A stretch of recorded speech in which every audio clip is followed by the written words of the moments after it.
Thy kingdom come, thy will be done on earth as it is in heaven. And give us this day our daily bread. And forgive us of our debts as we forgive our debtors. And lead us not into temptation, but deliver us from evil. Hallelujah. Abba Yahweh, we come before you ever so humbly as the body of your son, Yahshua HaMashiach, giving Todah and Hosannas unto your Kodesh name once again for Baruch and all of us to be able to arise this morning, Father Yahweh. We Todah you for clothing us with a right and proper frame of mind and keeping our minds focused and stayed upon you this day, Father. We Todah you also for Baruch and all of us who are alive in the land among the living to be able to make it from last Shabbat unto this very moment, Father. And we Todah you for all of the obstacles, the hurdles, the trials and tribulations in which you brought us to as well as brought us through in this past week, Father. And we ask of you also that you please continually Baruch all of your people with the ability to continue to persevere through all of life's trials and afflictions, Father. And we ask of you that whatsoever difficult tasks are thrown our way, we ask that you allow us to not lose faith, but instead maintain and hold fast unto our faith. And we beg of you that in the times of adversity and hardship, that you continually increase our faith and our trust in you, Father Yahweh, so that we may persevere through life in the boldness, the power, and the confidence, not of ourselves, but of your Son, Yahshua HaMashiach. And we ask of you also at this very hour that you touch those who are sick. Father Yahweh, heal those who have bodily afflictions this very moment, Father. Those who Shaitan is trying to attack physically, we ask that you cast all evil spirits and all evil afflictions far from their vessels, Abba Yahweh. And we ask also that you even cast far from their minds the belief and the thought that they are overtaken and overwhelmed by whatsoever it is that's ailing them, Father Yahweh. We ask of you that you please grant healing unto all of your people who cry out unto you in need of it. And we beg of you that in the time and the season in which you see fit, restore unto all those who are sick an even greater state of health than what they are in at this very moment. And we beg of you also that you remember those who are downtrodden in the spirit as well, those who are depressed, those who are grappling with the spirits of anxiety, uncertainty, and doubt in these latter days. We ask that you drive all of those evil spirits as well far from the vessels of Israel, because those spirits serve to do nothing more than to distract and subvert your people from doing your will. And we ask that you allow such things to not be so. We beg of you that you continue to strengthen your messengers, those who fight valiantly to declare and to deliver your word. We ask that you strengthen those who wage war for the souls of Israel, that they may be saved. And we ask that you allow them to not be overcome by battle fatigue, but we ask that because they wait on you, that you renew their strength. Grant them the ability to mount up with wings like eagles, as you told your prophet Yeshaya. And we beg of you also that in these latter days, Abba Yahweh, we ask that you please continually be with us and continually keep our belief wholeheartedly placed firmly in you. And also to make yourself even more evident unto us, we ask that you grant unto your people, those who believe, the ability to do things that even they themselves could never even imagine doing in these latter days, Abba Yahweh. Not for our glory, but so that your name can be given all the kabod in the world. And we ask of you that you remember our adversaries, those who fight against us without a cause. We ask that you rise up valiantly and rise up early to the prey to fight against them. Take hold of shield and buckler. Stand up against all who trouble Israel. Stand up and plead our cause, Abba Yahweh. We ask that as you stand up, we ask that you knock down all that is risen up against Israel. Trample underfoot all of Israel's enemies and adversaries. Global leaders, public policy makers, law enforcement, public policy makers, those who possess this world's wealth and riches and deprive those who need it from even possessing it. When those in between who seek to do their bidding and plead their cause, Abba Yahweh, we ask that you crush them all, trample them all underfoot, so that Israel can see the glory, the power, and the awesome majesty of your might. Abba Yahweh, we ask these things of you, along with the cleansing of our souls, so that we be able to see your face in peace in the day of judgment. We ask these things of you ever so humbly in the name of Yahshua HaMashiach, we pray. Hallelujah. Dear family, feel free to take your seats. Todah Almighty Yahweh for Baruching each and every one of us to be able to gather here again in observation of yet another beautiful seventh-day Shabbat. I want to open this portion of our Shabbat reading from the book of Yeshaya, Isaiah chapter 13. The burden of Babylon which Yeshayah or Isaiah the son of Amos did see. Lift ye up a banner upon the high mountain, exalt the voice unto them, shake the hand that they may go into the gates of the nobles. I've commanded my Kodesh ones, or my sanctified ones. I've also called for my mighty ones for my anger, even them that rejoice in my highness. The noise of a multitude in the mountains, like as of a great people, a tumultuous noise of the kingdoms of nations gathered together. Yahweh of hosts musters the host of the battle. They come from a far country, from the far end of Hashemayim, even Yahweh, and the weapons of his indignation, to destroy the whole land. Howl ye, for the day of Yahweh is at hand. It is come as a destruction from the Almighty. Therefore shall all hands be faint, and every man's heart shall melt. And they shall be afraid. Pangs and sorrows shall take hold of them, and they shall be in pain as a woman that travails. And they shall be amazed one at another, and their faces shall be as flames.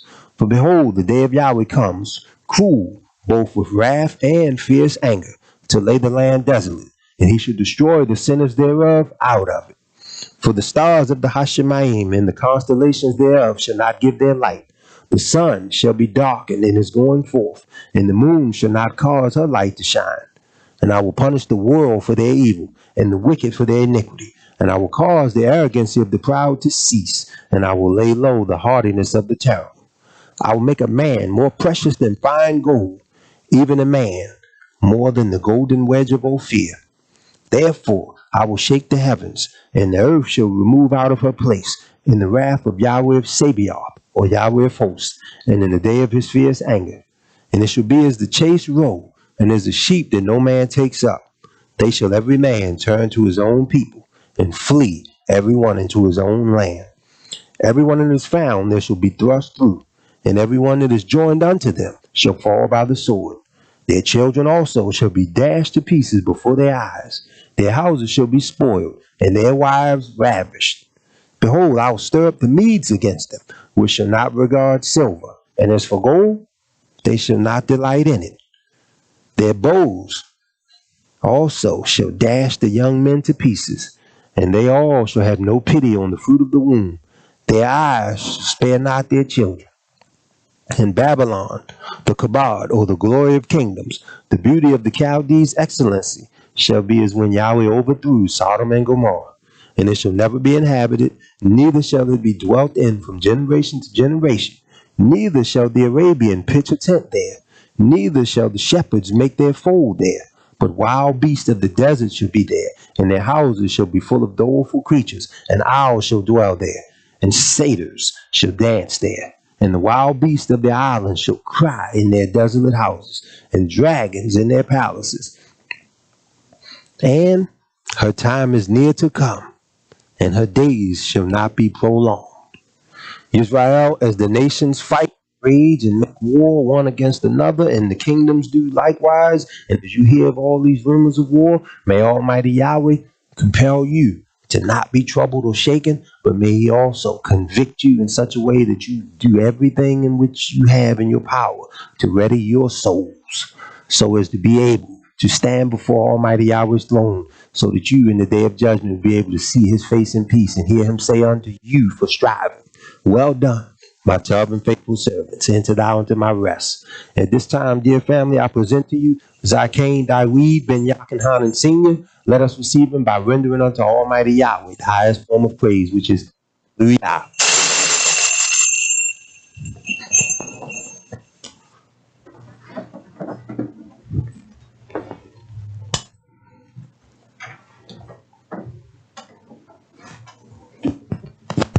Hallelujah. Praise Almighty Yah.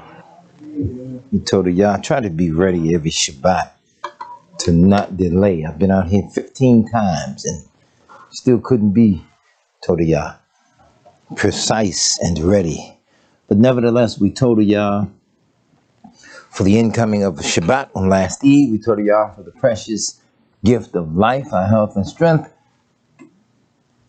And even more importantly, as we look at the word of Yah, sometimes in life, you'll find and or you're able to reflect back on the many wonderful things that Yah has done for us as a people, and you'll find yourself yearning for some of those days that have gone by. But we're taught to not do that. Never look back and say they were better days than these. But I do miss the times when those elders and I could sit around and discuss world affairs according to prophecy, the way the old men understood that in the 70s and the 80s and the 90s. And I realized that from the beginning of time to this era in which even we live, generational strength has weakened. And were it not for the beauty of Yahweh in Yahshua, none of us to this very hour would be. So we told Yah for that. We can never think ourselves so strong in Hamashiach that we have it made, but that each of us have to strive each and every day. The more I look at Yahweh's word, and the reason why he gave Israel the Torah the way that he did, governing your business affairs, your household affairs, your inter-community affairs, your marital affairs, everything you can think of, Yah give Israel rules that are not religious, but perfect your way of life. And the more you see it, the more you come to understand exactly why he entered into a covenant with just one nation, not a covenant with 3 or 4 nations simultaneously. He just took one. So I want you to live a specific way and not play with this, but take this serious, because you have to do this forever throughout all your generations. When we read Yah's word well enough, without being self-judgmental of the nation, you can, if you're being true to yourself, you can really look at Israel. I don't care whether it's videos, I don't care if it's different assemblies, I don't care if it's brethren of the faith that you know. You can look at us as a nation and see why we are still failing, as well as why we're going to pay a horrendous price for even our own sins in this lifetime. And we're going to pay it, and pay it in such a way that when Yah comes to rescue even Israel, with the exception of 144,000 whose hearts have just been so broken, whose lives have been left in such despair, that they will have been brought up in such a way that, this is so beautiful, they will have been brought up in such a way that they will have no other choice but to be perfect in Yahweh. And I like the odds of that, because as the nations cut up, as mandates are enforced, as vaccines, all sorts of things are taking place, the options in this world for the righteous are minimal and getting smaller. So that as the options get smaller, you'll see that it's more than just talking about Yahshua. He as the living example. The scripture says that the portion of Jacob is not like them. I mean, he's not like us. He was perfect. He was the Torah of Yah. He had no choice but to do right, to be right, because Abba Yahweh made him so. Now, we, on the other hand, we were given a choice. He said, I set before you this day life and death, good and evil. Therefore, choose life. See, we were given a choice. So when you watch Yisrael sin repeatedly on things that they done heard preached over and over and over, and they sin. See, here's the fact of the matter of life. It's not hard to do the commandments of Yahweh, but it's easier to sin. And that's why people keep going. You hear what I say? That's why people keep going. So we don't see and understand. Sometimes you'll look at life and say, why the hell did they do that? You see a person do something that's just so foolish. You'll say, well, why did they do that? They had to do it. When Yahshua settled into a specific region, I want you to catch this now. A specific region that we would call Bayat, or the house of figs. I want you to check this point out now. Fig tree is always fruitful. It's always got such pleasantry of the figs to it.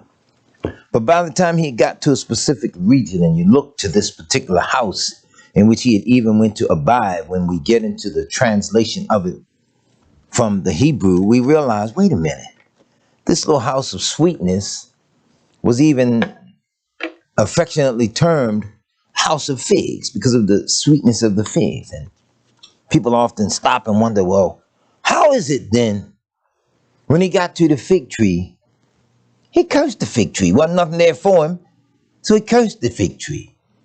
But it was symbolic of the man who resided near the fig tree, who had stolen from the temple treasury, who was fruitless himself in his efforts at righteousness. So the cursing therein of the fig tree bore a larger symbolism of cursing Yahudah, Iscariot, because it was that he should be fruitless or bear no fruit from here on out. Since he would not do right, his chances at doing right at that precise moment were cut off.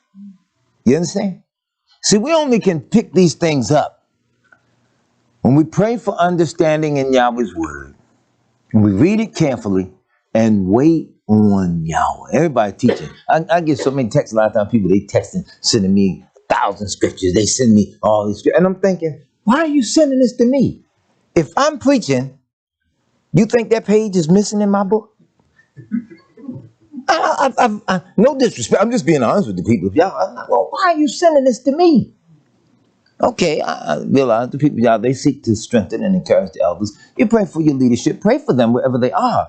But we as a people, we don't catch the depth of things that we should do to obey Yahweh.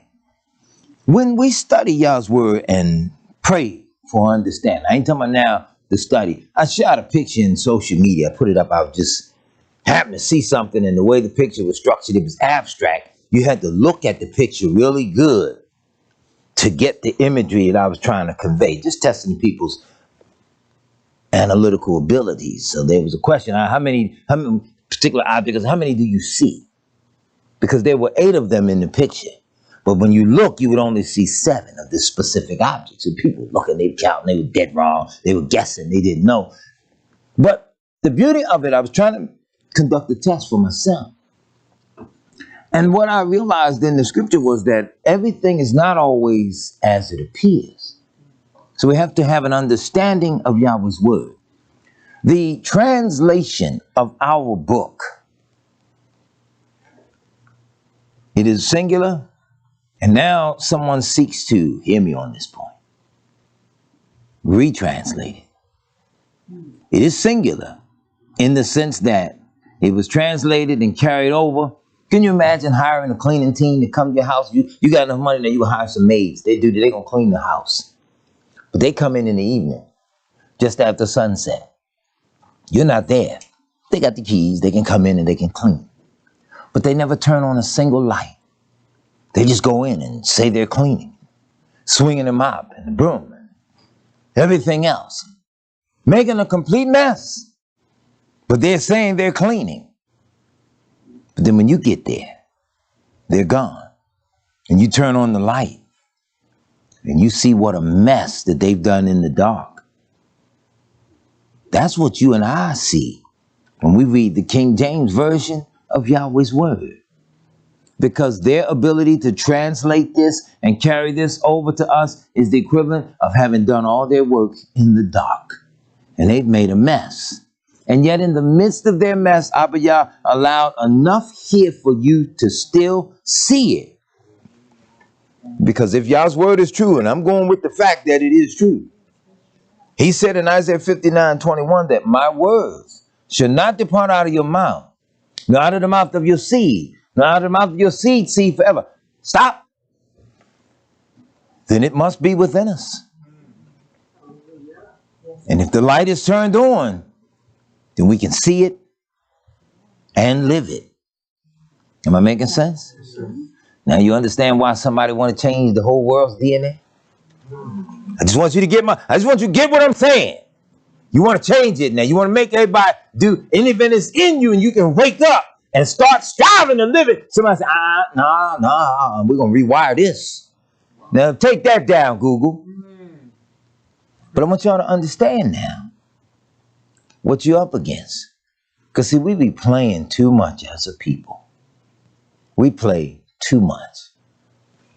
I was watching the evening news. This is the funniest thing I saw. And I said, why the hell did he do that?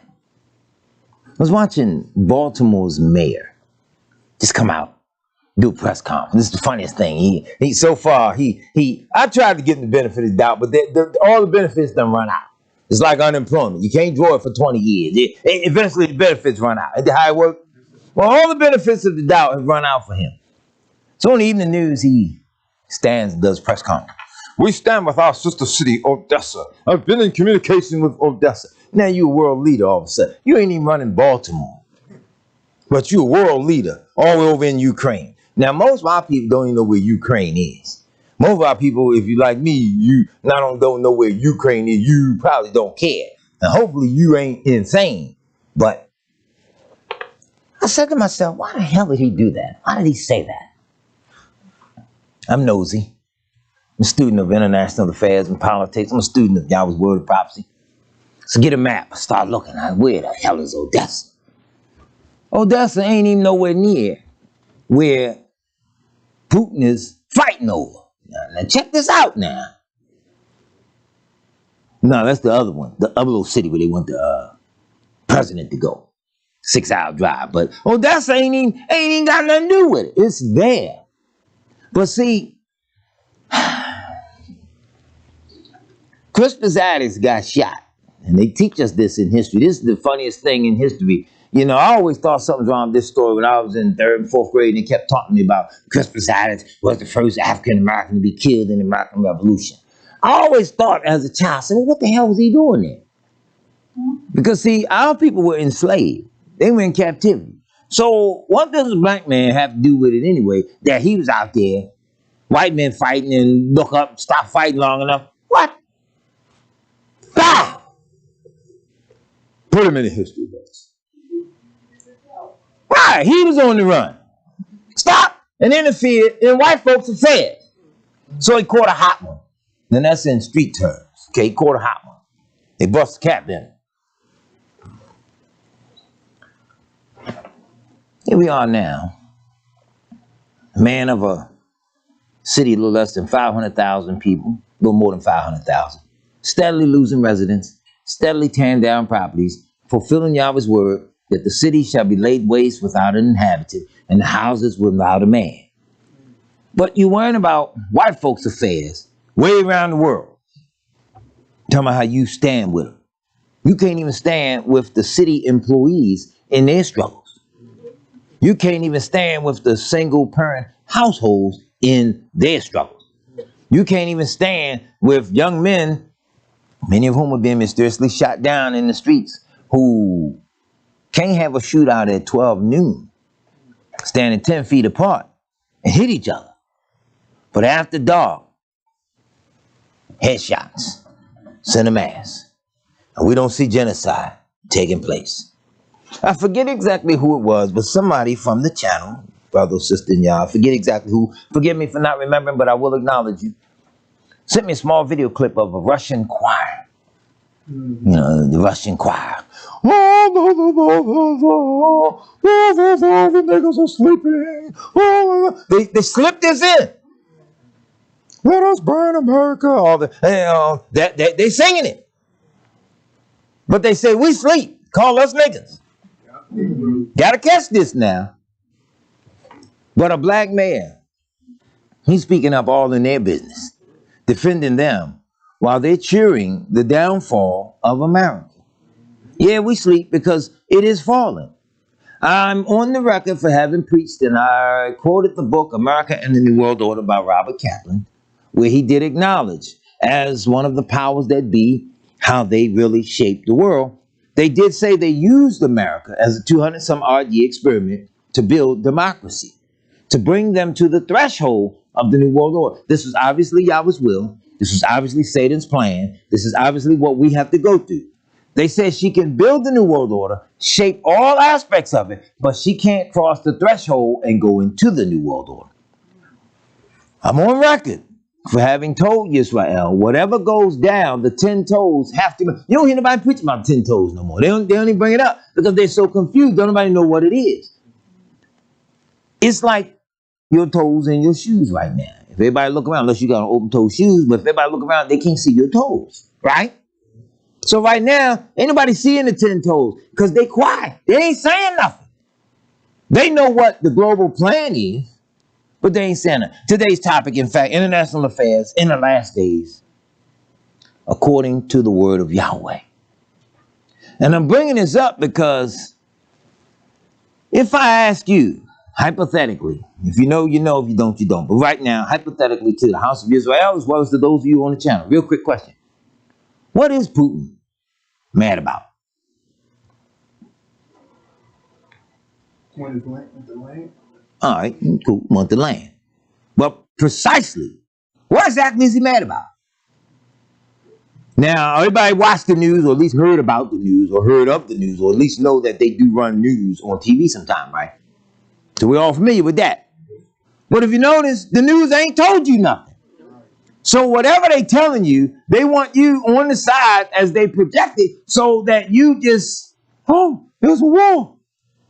Well, Yahweh said in his word, you will hear war and rumors of war. But see that you be what? That's right. Don't be afraid. Don't be troubled. For the end is not yet. All right, so they're going to fight. All right. Now, white folk, don't y'all get upset with me.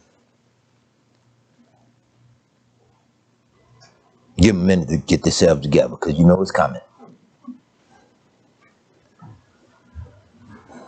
Get yourself together.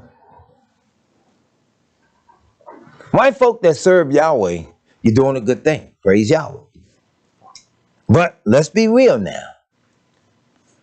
You all have a history that can't be erased. You can take our videos down, but you can't take your history down.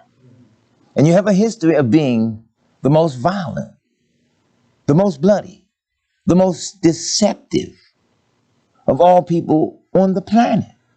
The biggest thieves on the planet. You've stolen things that are inconceivable. Think about it now. Identity theft is one thing. Somebody steal your identity long enough to rob your bank account or run up a credit card debt, your name something. As horrendous as that is, you can kind of like get over that.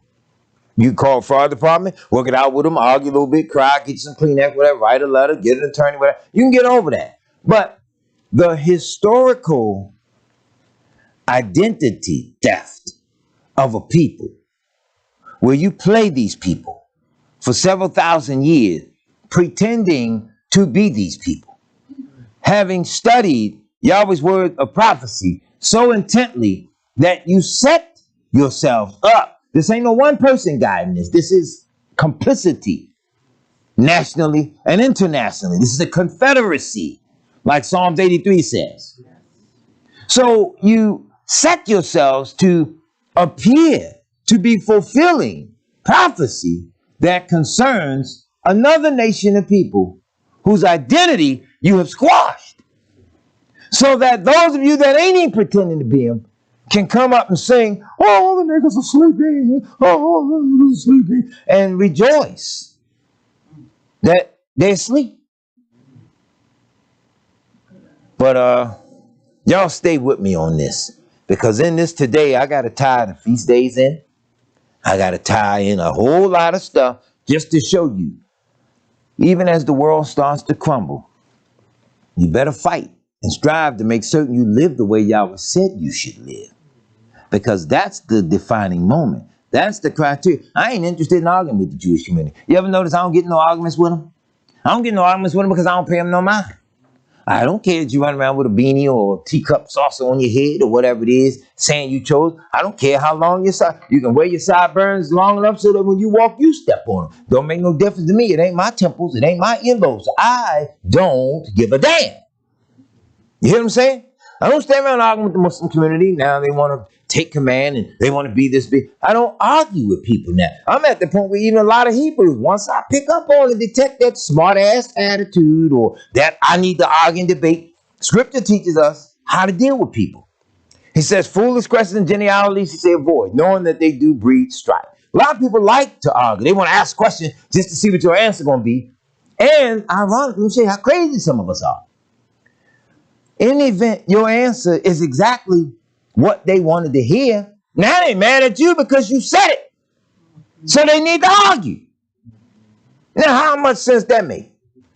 You say, well, damn, you crazy. I said exactly what you wanted to hear, but you still want to argue because you just wanted to argue with me or you. You understand? Now, that's the spirit, which means you don't got to really look at the world now. You got to be quiet and observe some stuff. Because you ain't going to be able to do nothing about everything you see. And the more and more you see stuff popping off in the world now, the more quiet you really going to have to become because you're working on yourself. There's no room for Israelite airheads. I'm telling you all, you're going to have to keep the Torah because Moshe says in Deuteronomy 4, keep this and do this, for this is your wisdom and your understanding in the sight of the nation. You're not doing this to be seen, but the way you're going to live and maneuver, the nations are going to say, wait a minute, what are they doing? That was wise. That was real smooth of them. Did you see what they did? This is a wise and understanding people. I did something on the job the other day. I was being lazy. I had no help with me this particular day. And they made mud, and they tracked mud. We had a busted water pipe. So when the water would come out, Yahweh did something so beautiful in nature. This is why he told Israel to take baths. And when they take baths in specific ways, he said in running water. I was observing the stream. Now we got dirt and mud and everything coming out where this water was flowing because the city hadn't come cut it off. But as it was flowing and pushing all the mud, water does this most beautiful thing. It has a natural filtration system in it, where it flows up through the mud, up through the stone, and it pushes all the sediments that are light enough to be moved. It gets it all out of the way. And as it moves it, the water comes up more pure and more clean, long as it can move the sediments, which if you're willing to do that, you could take a cup and put it at the surface level of the water and get enough clean water where it's practically drinkable. So I watched the water do that. So now I had mud everywhere, and these hoses, you would thick fire hoses. I don't feel like dragging them. It take two people. I ain't had nobody. I'm not hooking up no hose, no fire hose, and walk a block away and drag all these hoses. You need like 5 or 6 hoses. Y'all would give me the understanding to do something. So I let the water settle, and it was a big enough puddle where I took my broom, and I would pull all the clean water up on the side. You know how all streets, if you know streets are beveled, they're level in the center, then they curve off to the gutter so that all water runs off. So I had all the mud right on the hill. So as the water cleared off, I would take the broom and pull it to me. And as it would pull it to me, it was getting all the mud. Then I would push it back towards it, and it literally cleaned the street. So the old man, he's operating the machine. He said, boy, that was damn brilliant of you. He said, boy, you are wise. Now I'm sitting here trying to figure out what was you doing, but I watched you clean the whole street. You know how I work that water, don't you? I said, yeah, he taught me. He looked up.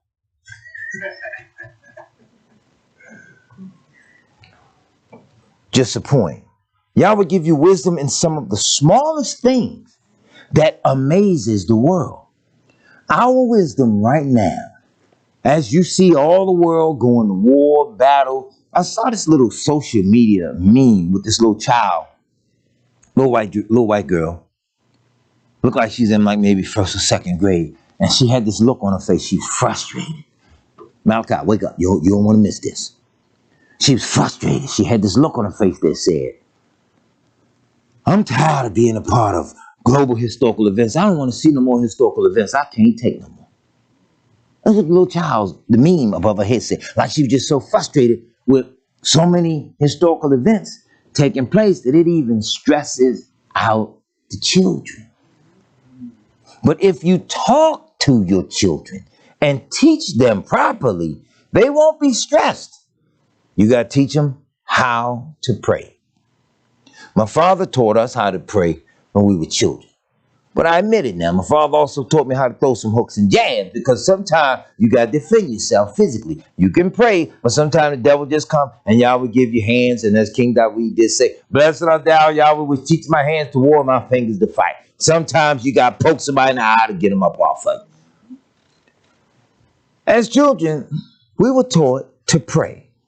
We didn't understand it, but looking back as an almost 60-year-old man now, I can reflect back on my childhood and say, simply because we were Yahweh's children, everybody in the neighborhood at various times picked on us. Every summer, the wars would break out. They would just go at us for no reason. My mother got mad with my father one day because my father, I loved L. Johnson beyond words, man. He was always so smooth with everything he did. Wasn't trying to be smooth. You know how brothers try to be smooth, just try to be slick and cute in the way they stand. It was natural with him. So people up the street had some cousins that came in from Virginia. Every summer, the Virginia cousins would come and stay with them. And they would always, little Virginia kids, pick fights with us. But when they go back home, the little family was cool with us. Everything was everything till the summer come. The wars break out again. They had a cousin. She was a little taller than me. I remember her name was Michelle. She was a little taller than me. And I was about 8 or 9, maybe younger than that. But she hit me. She smacked my face pretty hard. Someone told my sister about him, told Rebecca. Rebecca was 3 years older than me. Rebecca was tough. She didn't play that. She wasn't no bully or running around trying to fight, but she didn't, backing down. So I told her about it. She said, it's all right. They're going to come down here. They're going to come to the store. And when she come down here, get her. Oh, all right. This is all right. So they come down the street, 5 of them. There's this little TV show called The Monkees. And the Monkees had this theme song, here we come, walking down the street. So they were coming down the street like that, arm in arm, taking up the whole sidewalk. My father was in the car, putting some batteries in the flashlight he had, doing some other stuff, fiddling around right in the glove compartment, sitting curbside. Now, he knew everything that was taking place. They were coming down the street. My sister was standing up on the top step in the door. I'm sitting down on the bottom step. I got a little stick, broomstick, I think it was, something. Got it hidden, tucked up under my leg. The 5 of them coming down the street now, they like, yeah, we just beat him up. We caught him in the store. Yeah, we'll go back. So I'm sitting there waiting, paying no mind. My sister Rebecca says, as soon as they got right there, get her. She was in the middle. So I jumped up, took the broomstick, whack, whack, whack. And the other 4 tried to jump on. Here comes my sister. So now we out there, 2 against 5. My father never moved a peg. Sat right there in the car and watched his babies rumble. 2 against 5. We were victorious. My mom was furious. And my father simply said, oh, they were all right. I had it. And that was that. So we never got picked on anymore. Our respect went through the neighborhood roof, the proverbial roof, because we didn't back down, though we were outnumbered. That's a life lesson for me, and I bring it up because we as Yahweh's people are outnumbered. And we ain't gonna be able to fight every battle. But there are some assigned battles coming up for some of your children or some of your generation shortly behind you. There are some assigned battles coming where Yah says in his word, literally, things like, and I will lay vengeance upon Edom by the hands of my people, Israel. So he's not playing with what's going to have to be done. Because see, sometimes you got to put hands on people for people get the message. You understand? Ain't no need of Israel thinking they're going to pray every little situation away. Every little situation ain't going to be prayed away. Some situations you're going to have to pray about it and follow Yahweh's instructions into it in order to come out of it. Yeah. Are you hearing me? Yes, sir. See, we can stand and lose sight and lose understanding. We can sleep on this truth all we want. We can play all we want. We can keep trouble brewing and backbiting and gossip and tension among ourselves from city to city, state to state, temple to temple, country to country. We can keep all that stupid stuff going if we want. But know for certain, that ain't living the law of Yahweh. Because see, you are a family. And families have to be unified. The Torah is the unifying factor. So if some are praying while others are fighting, they still watching your back. You get what I'm saying? When my father told my mother I had him, he was calm about it. 2 against 5. And we won. So, my point, I didn't even see her. She went out of it. She a little younger than the others. I'll give her 1 more year of it. She a baby. She take that kind of rest. She get a little bit older. Don't worry about it. Now let some of the younger ones do it. Cameron, he sleep. Let them nod right now. Something I know about Yahweh's word from experience. And this is what I know.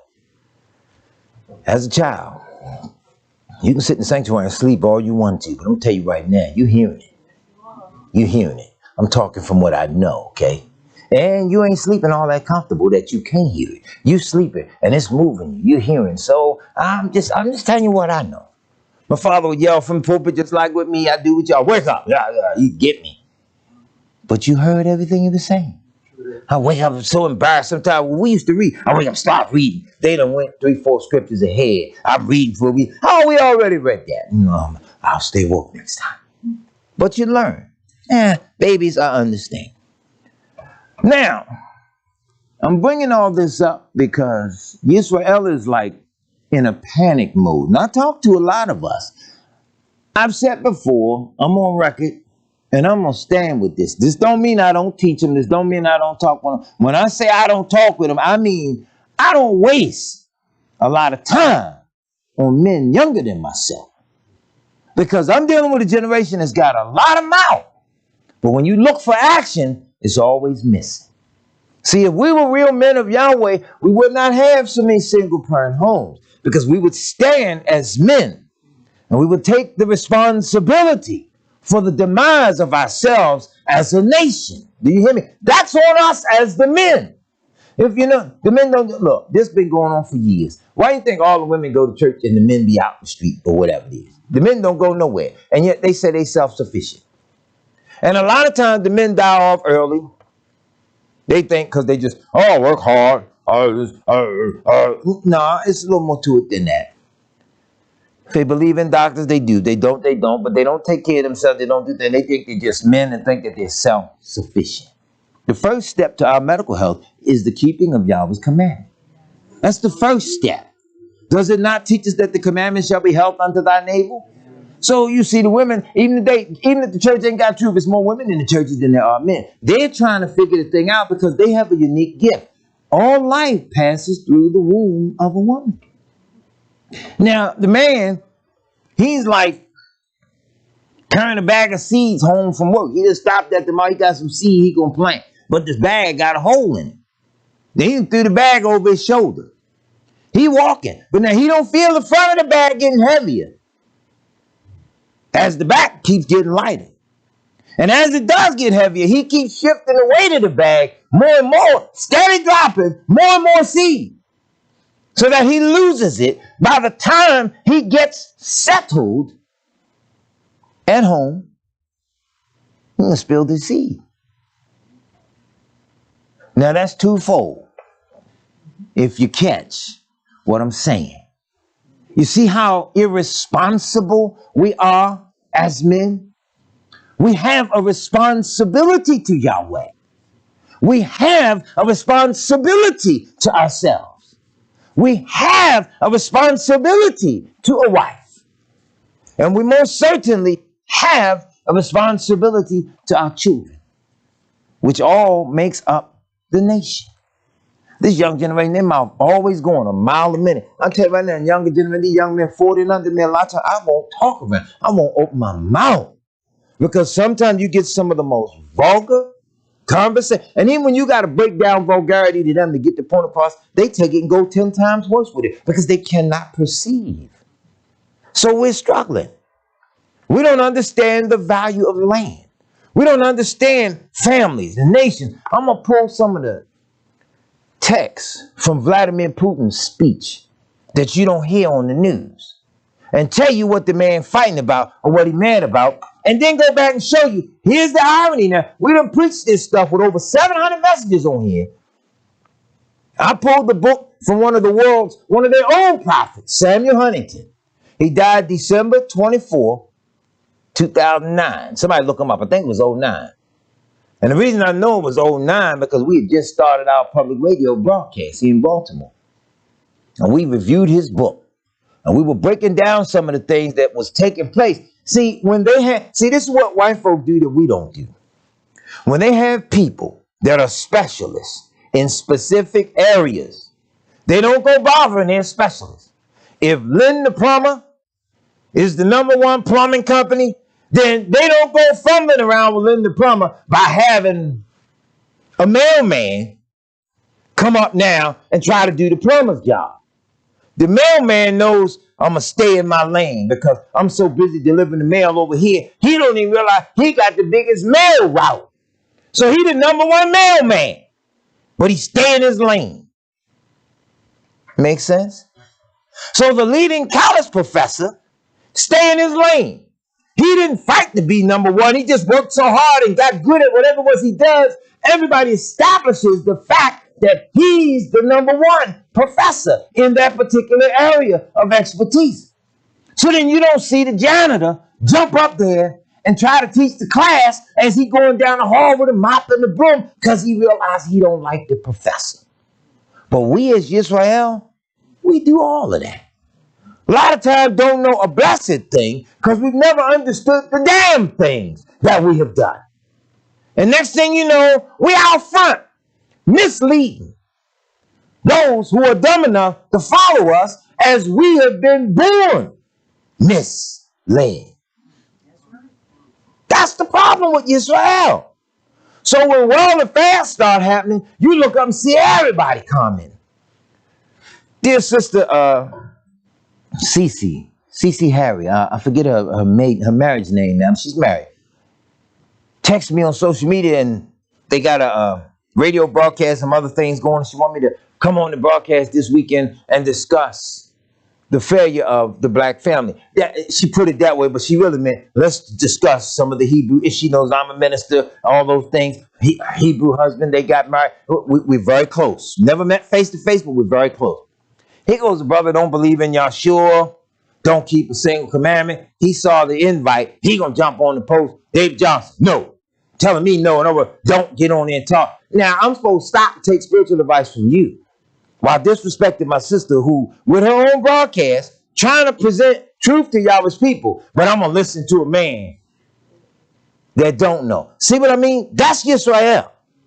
And a lot of people I find like that as a minister in Yahweh, without being angry or mean-spirited or hostile to people now, if you ever get a chance to see me in action outside the assembly, you'll be amazed because you'll see how I function. I don't talk. I don't say that much around the people no more. I just always quietly observe because, see, you get to catch them at their best state. You get to catch them. I'm around a man that just totally tries his best to disrespect me. And another brother the other day pulled a big mouth stunt, said something he shouldn't have said. So I looked at him. And then as he was staring, I kept doing like this. He's like, what you looking at? Look back. He said, what you keep looking at me for? And I was peeping around him. And he kept looking at his butt. He said, what are you looking at? I said, because I'm waiting to catch you in the right opportunity. And I'm going to give you this steel-toe boot like you ain't never had one. And it was funny that he picked up on my sentiment of what I was trying to get him to say. Because he told somebody, this man, a preacher, he this, he that, yeah. Always running our mouth. Let me be quiet to observe and to learn. Because in my learning as a messenger, let me tell you what I've learned to do. I can reach people and talk to people a lot better if they don't know who I am. You hear what I'm saying? Because see, when you really start talking in the authority of Yahshua, there's a calm that comes across to the enemy where they look up and go, wait a minute, you ain't talking like no ordinary hustler. You ain't thinking like no, wait a minute, you don't even look like no hola. But when somebody got to tell it, now the false curtain comes down. Now they want to be pious. Now they want to show respect for you. Now they want to, nah, you was a hoodlum 30 seconds. Go back to that. Get back into that mode. Yahweh's people are guilty of not paying attention. So that as all these things come down, we are demanding that the whole world respect us as Israel. And they ain't. And they ain't concerned. They all after their own thing. Daniel 10. If the whole world's after their own thing, and they ain't letting you interfere in it, why then are you not after your own thing and making certain that they don't interfere in it? Am I making sense? If you keeping Yahweh's commandment, you ain't really worrying about your neighbor next door. So what, he cooking pork? That's on him. You ain't worrying about him. Two things better not happen. It better not come through your door. It better not end up on your plate. Now, ain't that what you thinking? So he can eat all the hog meat he want. He can grow the hog in the backyard if he wants to. He can take the damn thing and put it up in the bed with him. Make no difference to me. I'm striving. You know you got some serious manpower. Listen to this. You know you got some serious manpower when they so concerned that they can tell future generations what's happening without ever stressing themselves out. Because y'all would tell them, what I always tell y'all? Calm down. See, y'all would tell Daniel the same thing. And so many ways, hey, Daniel, go your way. Seal the book. For the words are for a time to come. In other words, I done revealed something to you that nobody in your generation knows, man. Seal the book. Daniel saw the vision. Everybody was right there around. Thunder, clap, boom, pow, bam, boom. Heard the word, everything. Nobody saw it, but yet everybody fled. What did he write? I alone saw the vision. So what you see is what y'all allow you to see. That don't make you great prophet, all this. That's not what I'm saying, but I'm just saying what y'all would let you see is what you have to live by. Israel want the world to see what we see. It ain't the world's job to see what we see. You can't teach a person what they already know, even if they pretend it. You hear me? Let me say that one real slow. You cannot teach a person what they already know. But what's even worse is if they're pretending to know, they ain't going to hear you no way. Am I making sense yet? See, this is why I even hear this. Some of you, we done had so much trouble out of men. Out of men, trouble out of men, trouble out of men. But then when I talk about it, then they get offended because you say it in a way where it's within the confines of the Torah, not within the confines of gossip. But when you say, well, I've seen the trouble that you have in your home, and if you did what the books say do, that trouble would ameliorate because Yahweh's word is power. Do you understand? Daniel 10, listen to this. This is profound now. In the 3rd year of Cyrus, king of Persia, a thing was revealed unto Daniel, whose name was called Belteshazzar. Now remember, they changed his name now. And the thing was true, but the time appointed was what? Long. So Daniel saw this several thousand years ago. But what he saw was not going to unfold for another 2,000 and some odd years, and then another 1,000 years after that, which brings us up to today. Now, ain't that beautiful? Talk about manpower. You got relationship with Yahweh. You see so deep into the future, he had no other alternative but to calm down, because there wasn't nothing he could do about it. Right? It's like leaving the house at 7:30 in the morning, trying to get to work by 7. Not going to happen. I don't care how much strength you got. I don't care how much gas you put in it. I don't care how many turbo boost buttons you got in it. You're not going to project yourself so forward into the future that you run the time back. Not going to happen. So in seeing all the stuff that he saw, you got to know and understand something else about the prophets that I don't hear nobody talk about. Now, I know somebody got to be saying it, but I'm saying. The prophets had to use words of their day to describe the imagery of the things that Abba Yahweh allowed them to see. Okay? They had to use the word. I saw something last week and I had to use the words of my Arab time to describe it because it's a spiritual condition, so I can only describe the spiritual and social conditions of it. Here's this, I'm going to say it again. I said it last week, I'll say it again. Yahweh is going to make the world's racial tensions so hot and so diabolical that, yes, he's going to make them demand a black man lead this thing. Because the whole world going to get so sick and tired of the white man. Now, I've never seen that before until Yahweh revealed it. Remember what I read to you last week? Speaking through Isaiah. Yahshua said, after the glory hath he sent me. So now, I am Yahweh. That is my name. And my glory will I not give to another, neither my praise to graven image. So when he tells his son, step out there, go get glory to my name.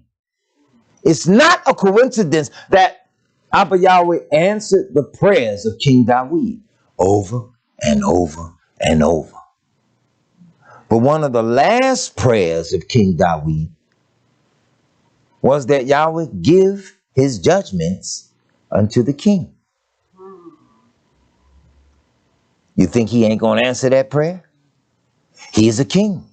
He's going to rule from sea to sea.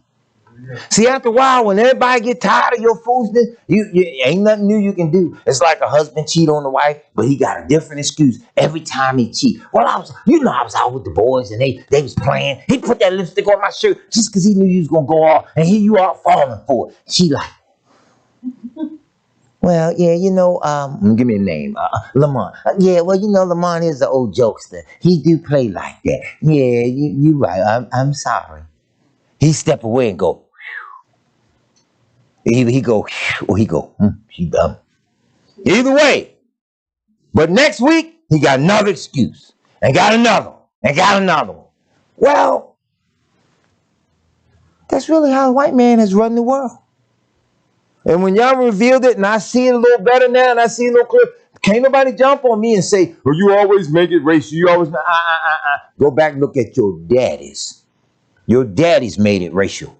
If your daddies were upright and meant well even to you as their children, if they meant well even to you, they would have left the truth alone and would have let it run its course. But when you fought to hide it and you hate people based on the color line. Look, here's one. Here's a good one for you.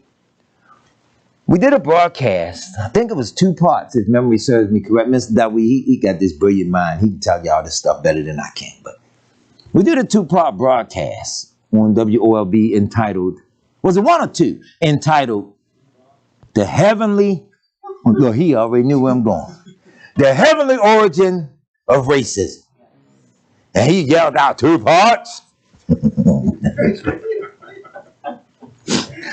I told y'all for that. 45 years ago, that was me. I used to help El Johnson the same way, boy. He'd get up there, I'm trying to, it was such a thing. That's it, because you function like that in the Ruach.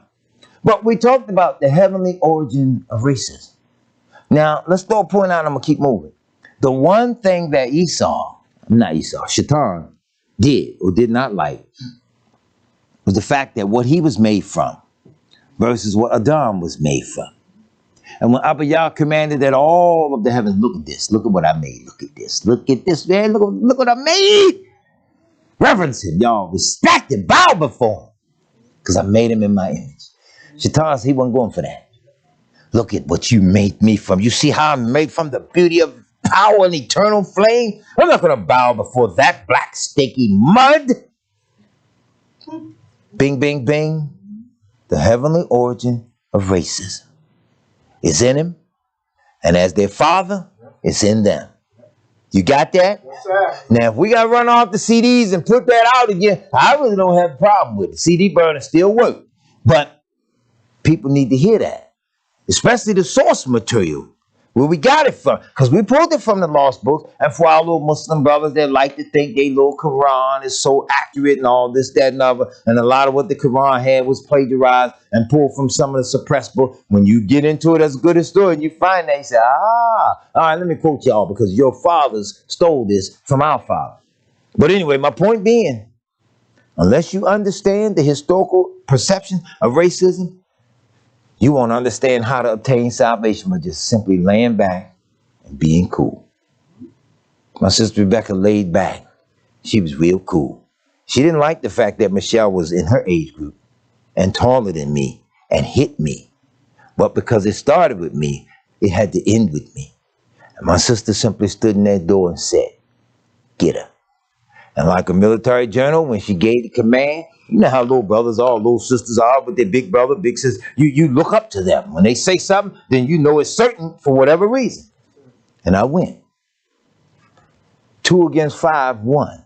So now 1 against the many hundreds of nations that there are, we're going to win.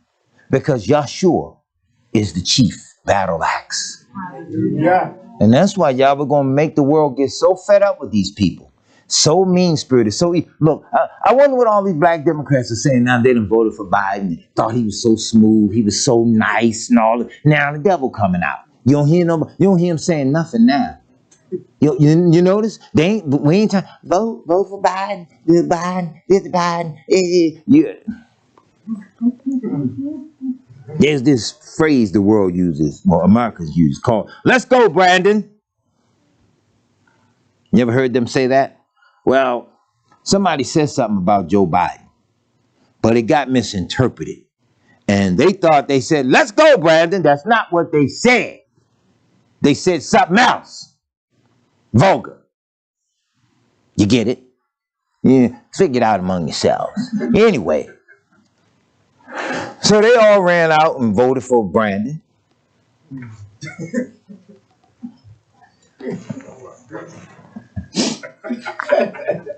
The world, man, and the way they use social media, they can spin stuff on you, and if you're naive, you don't catch it. You know, young people got a whole language. You know, you got to stop and ask them from time to time, what that mean?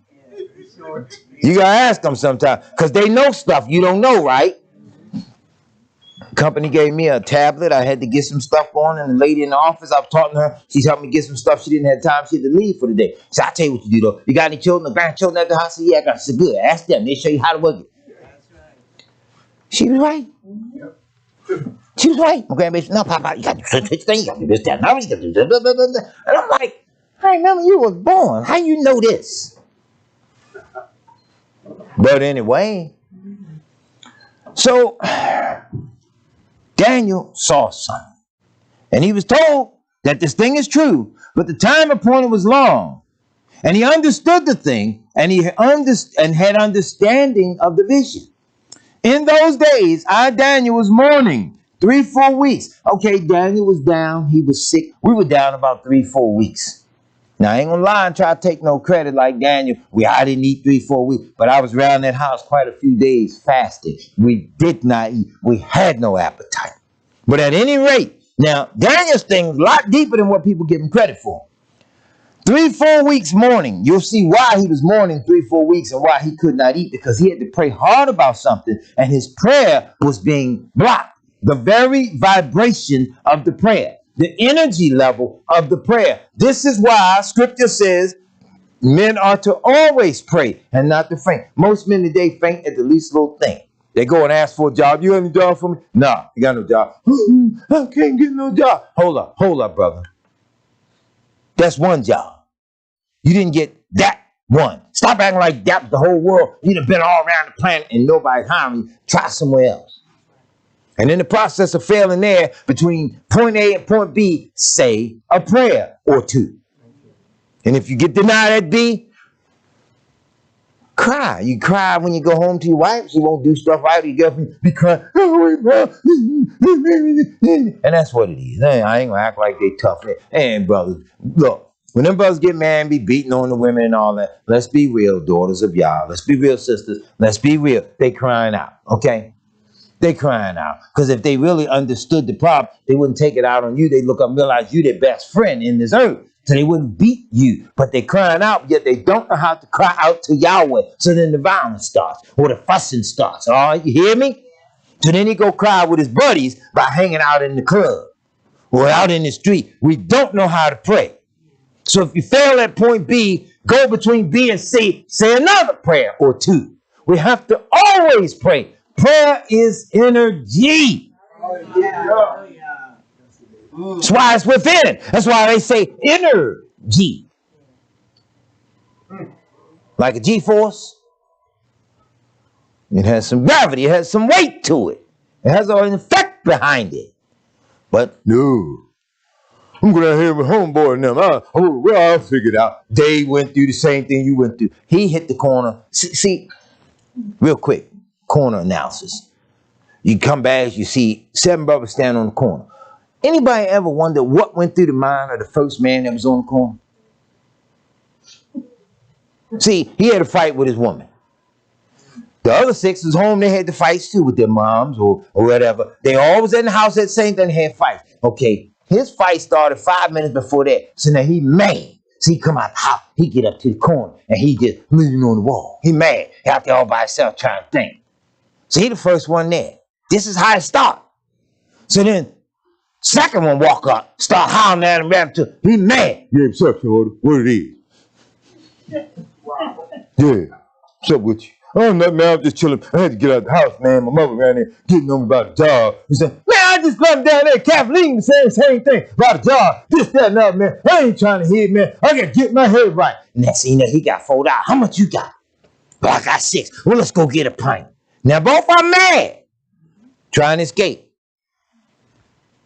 But 5 more have yet to come with the same problem. And ain't nobody fired off a single prayer. You understand? So when I say we don't want to stand and take responsibility for the demise of the nation, it's 6 o'clock or 7 o'clock in the day. You won't hear him say, well, you know what? I'll tell you what. I had a pretty rough day today. Let's not fight about this. Do me a favor. Fix me something to eat. I think I'm going to bed early. Because I'm going to get up tomorrow at 4 o'clock. And I'm going to hit it real hard. And I'll be back tomorrow after 3 or 4. But I ain't coming back till I got a job. See, they don't think on that scale. And we as the older men, we don't say nothing no more. Because most of the time, older men scared of. You understand? That's why it goes on the way, I'm just giving you a modern day assessment of what it is. And in the event you forgot this, Scripture does say that the young men are standing on the top of the corners. The Scripture does mention that. And we never grow up, right? We never grow up. But just check the language. Hey, baby. He's 42.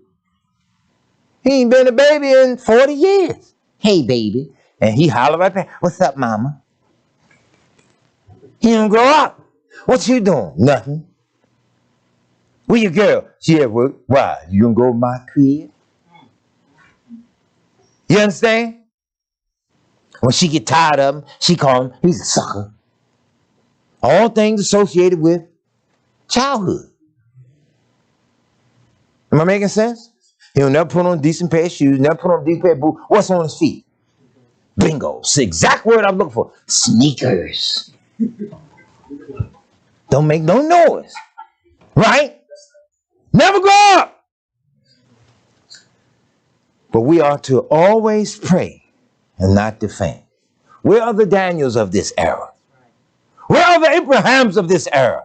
Where are the Yitzhaks of this era? Where are the Davids of this era? Where are they? I ate no pleasant bread, neither came fresh nor wine in my mouth. Neither did I anoint myself at all, till 3 whole weeks were fulfilled. That's manpower. Didn't eat. Now don't sit man. I know right now some of y'all out there, ain't nobody gonna be around and ain't gonna eat for 3 straight weeks. Shut your face, because chances are you can't make it in the house 3 hours without popping that refrigerator door open. Because you lack the willpower. Don't say Yahweh ain't got people out here that can do it. And you all can do it. Especially if he beat you down and put you in a predicament where you have to do it? You hear me? We have to learn to humble ourselves before he humbles us. Are we making sense yet? And in the 24th day of the first month, I was by the side of the great river, which is Hiddekel. What month was this in? 4th and 12th day, first month. 24th day. It's the 24th day of the first month. Now, I want you to catch this. This is the 24th day of the first month, which means even at that time of the year, during the time of the Passover, he hadn't even eaten. The man hadn't even eaten. Why am I bringing this out? Because as conditions in the earth get worse, you still going to have to keep the feast of Yahweh unless he puts you in a predicament like this one where you can. See, we always around searching and looking for reasons to not do something in the book. I got up this morning, a text message from, I didn't even check the time difference. I'm going to check the time difference in the country. I thank the dear sister or brother, whoever it was.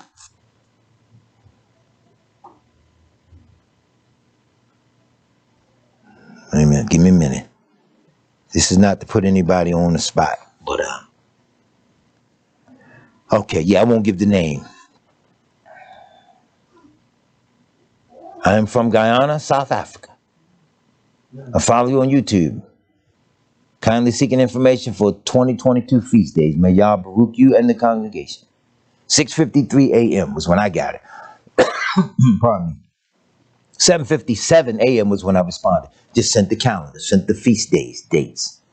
But you see how people, various parts of the world, looking, reaching out, just simply striving. This is why I say we are a little help to the people of Israel. Then we just have to be that little help. We ain't no great grand leaders with, hey, subscribe, like, and follow me. That's not what this is. We are all striving to make it in.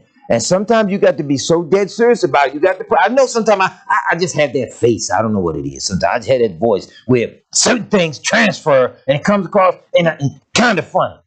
But I ain't standing here cracking jokes trying to make you laugh. No. Just dead serious that some things in Yahweh's word, you chuckle and say, that's me. Yeah, I messed up like that. Let me get right. All around the world, our sole duty is to be fellow helpers of one another. Make sure we make it in. Because the world ain't trying to hear this. The world ain't trying to do this. This is why the world in the trouble is in right now.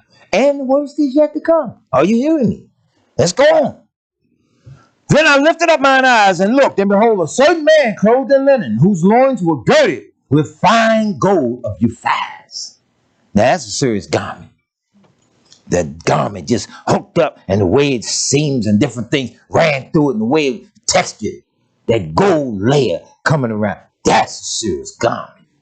Well dressed. His body was also like the beryl. And if you know anything about the B-E-R-Y-L, the beryl, and you know that it is an element that come up out the earth, you know it's a dark element. It ain't light. It ain't no pearl. It says beryl. It is a dark element. Let me tell you something about dark elements. Let me tell you. I was reading a news article the other day. It ain't got nothing to do with nothing, but I discovered this a couple of weeks before I even read the article. I got several different guitars, and I noticed that all the black bass guitars that I have this real heavy kickback to them. When you plug them in, they kick out. The sound just resonate extra heavy. And I said to myself, I noticed all them darker ones are more powerful than all that other stuff.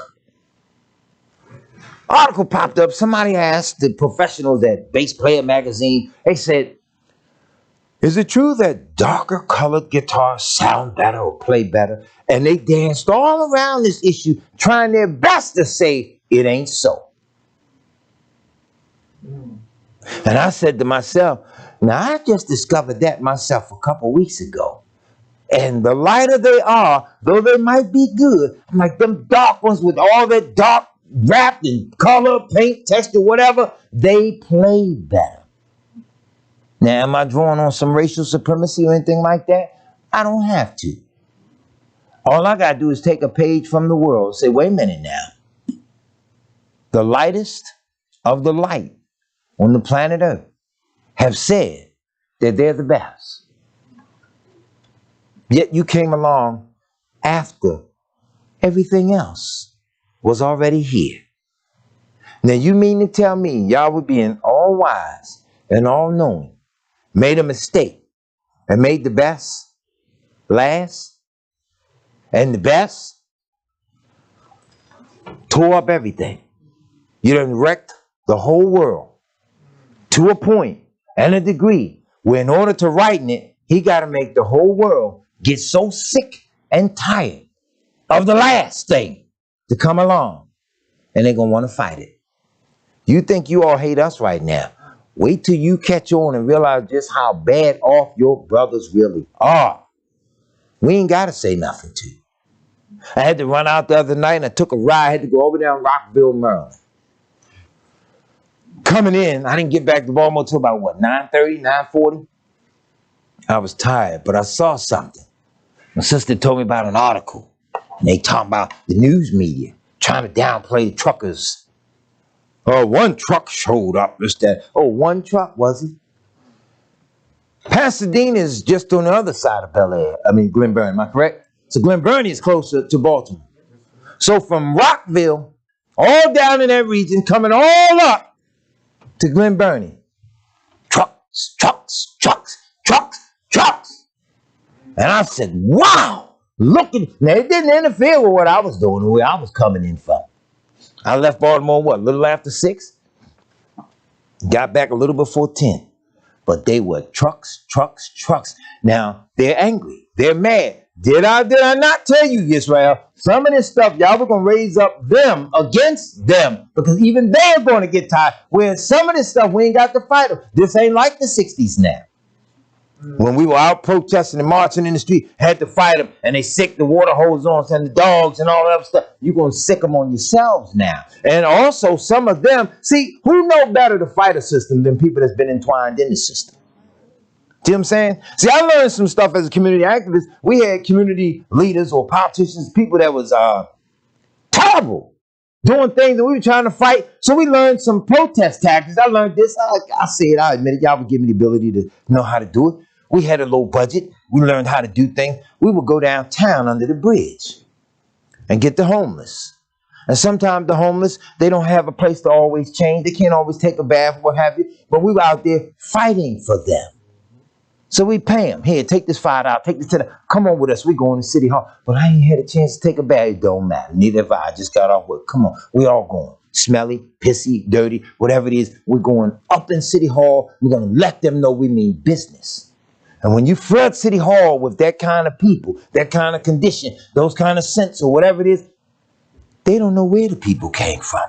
But we start learning how to fight them. After a while, they stop you from coming in City Hall where you couldn't speak at them public meetings. So they start shutting you out. It's all right, well, we're going to go to plan B. We know how to get you now. Rather than get downtown and protest today, nah, tomorrow we coming out of Ellicott City. Well, tomorrow we're going to be out Woodlawn. We're coming to your lawn, coming to your house. We're going to catch you at about 6:40 a.m. Right when you sneaking out, coming, the 50 of them on my lawn. You run back in the house. And ain't nobody threatening your life or none of that. We're just watching now. Because, see, the one thing the wealthy don't like is the very thing they do to the poor. They don't like nobody picking on them. See, remember that. The wealthy are afraid of the poor or the crazy people. You notice? See, Bill Gates never came out publicly again without security after they did the cream pie thing. They used to go around and just smack the rich in the face with cream pie. Just go get a Cool Whip or what have you, put it in a dish, and just lay back, catch them. Oppressor, bow, hit them in the face. Y'all remember that used to happen in the early 90s and the 2000s? Well, now they all got security. They're walking in the middle of 10 people, had 10 people around, and them 10 people big and armed so that you can't get to them no more. But the wealthy don't like thinking that they can be touched.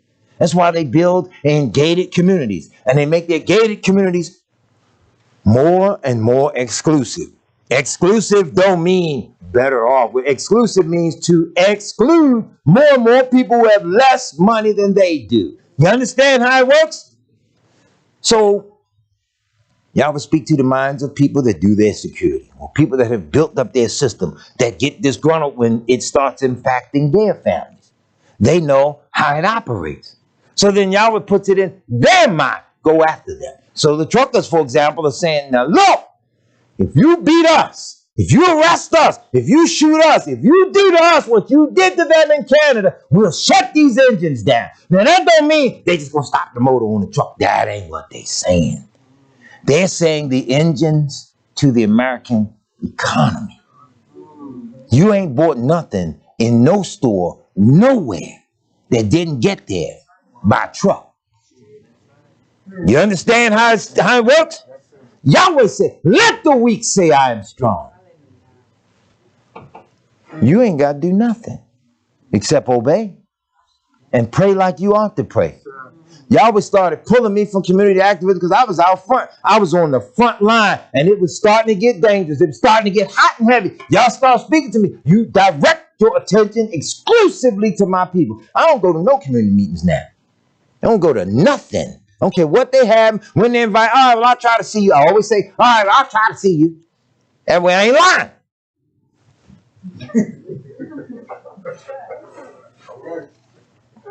You understand? Choice of words. But I don't bother nobody now. They want to hear the word of Yahweh. They want to hear something else John's got to say. Tune in. You want to hear the word? You want to hear the word of Yahweh? Anything else John's got to say at the mouth of Yahweh? Come in. But all that going to him now, I don't bother. Daniel lifted up his eyes and saw this man. He described his body and his face and his appearance like lightning and his eyes as lamps of fire. That had to be beautiful. And his arms and his feet like in color to polished brass. Get offended all you want. This was no white man. And the voice of his words like the voice of a multitude. Y'all heard that little voice. You hear that man. This is CNN. He died, come out the scene, they go get Morgan Freeman. What? You smoke crack, don't you?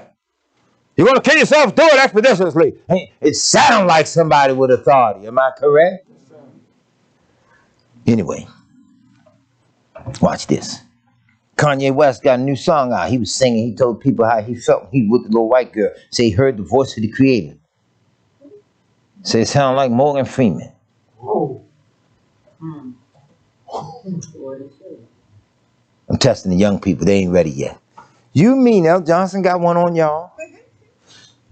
The old man. Good. You don't need to be listening to Kanye no way. Now watch all old folks. They're going to leave today, tonight, around 8:30. What did Kanye say about Morgan Freeman? They're going to be Googling it. And then next Shabbat, everybody going to be looking at me funny. Yo, John, how you know about that? I heard it on my way to work. It was on the radio that night. Now, what do you mean by that? Because, see, the talk show host of the morning, they purposely misconstrued what he was trying to say, and they turned it into something freaky, which, if you don't know no better, you'll say, okay, all right, I kind of believe he said that. But that wasn't the way he was conveying it. He was just basically saying, if you want to know what the voice of the Almighty or the Creator sound like, it's the voice of a black man. That's the essence of what he was saying. They just spun it and made it something super duper freaky. But anyway, it's on my mind. Might as well spit it out. You ain't gonna tell me you heard the voice of the Almighty now while you laid up with the enemy of your ass. You ain't gonna tell me that one. All right, you can pull a Little Wayne wee if you want to. I ain't buying that. Now I'm testing the younger, older people. I see they chuckled. Now that told me something. Mr. Dawid, keep your eyes on the chat board because now watch what come out. See, and I'm only bringing all this up because, look, they giggling, boy, it just hit them, right? It just hit y'all, didn't it? See? The point is, you got a pastor that tries to pay attention to everything. I try to pay attention as best I can. Now, if they don't give me credit, that's fine. Wait till I break down what's happening in the world. For example, now, we watching Russia fight, do whatever it is they did. I said to myself, then this going to be real smooth the way he pulled this off. Because see, ain't no need of getting in no battles if you don't understand what white people fighting about. If you don't understand, it's in your best interest to not only step aside, but get far away from them. Because they got this habit and this tendency, and when they fighting, they get mad real quick. They stop fighting each other and they turn on you just because you step. What are you looking at? Anyway, I'm going to come back to that because I need to break this down and tie this in with scripture. And I'm going to show you all how most of Israel snooping on stuff and they ain't paying attention. See, America, big bad bully, right? Now, this scenario with America right now is the equivalent of the school bully who picked on all of the children, but then there was this one little child come from a poor family, he didn't have a light, didn't have the latest tennis shoe, his little jeans was high waters, he probably looked like Steve Urkel or something, but it was that child that got tired of the school bully and whooped him, pat, pat, pat, pat, and put a sure enough whooping on the bully. Now, all of the bully's allies all of a sudden look up and realize, you ain't as bad as we thought you were. Here we were following you, and you got beat up by this little chump. But now that little chump, who keeps right on being the little chump now, suddenly he got the respect of the whole school. But the bully, his power diminishes. So that when he go back to fight the so-called little chump, he get mad and yell at his ally, y'all ain't gonna help me fight. Why should they? You already got whooped by the weakest element. Are y'all understanding what's going on yet? See, America, they went and jumped on Steve Urkel, disguised as Saddam Hussein. And they went and got the whole gang to jump on him. 70 nations came in and bombed Iraq back into the Stone Age. They wanted to do the same thing to Iran. Other things happened. And kind of like, maybe we better come over there and talk with you. And we'll have this behind closed door. But now here come Putin, breaking wind, up there in his, it was smooth, wasn't it? Up in his part of the world. And then anybody got nothing to say. You go to your ally. Well, what do you all think? What should we do? What do we do? Are you going to sanction the bully in the cafeteria? You get out of the line. I saw you punch that kid last week. You can't buy no cookies. You can't get no sticky bun. He don't care. He the school bully. He'd go right here and take somebody else's sticky bun or take their cookies when they get out of the line. Are you hearing me? So the sanctions mean nothing. Y'all understanding this yet? And I, Daniel, pardon me, his feet were like color of polished brass, and his voice of his words like the multitude of a voice of a multitude. And I, Daniel, alone saw the vision.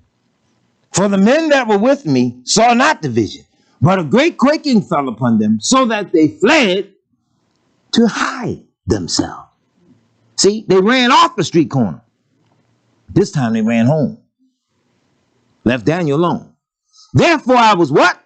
Left alone, and saw this great vision, and there remained no strength in me, for my comeliness was turned in me into corruption, and I retained no strength.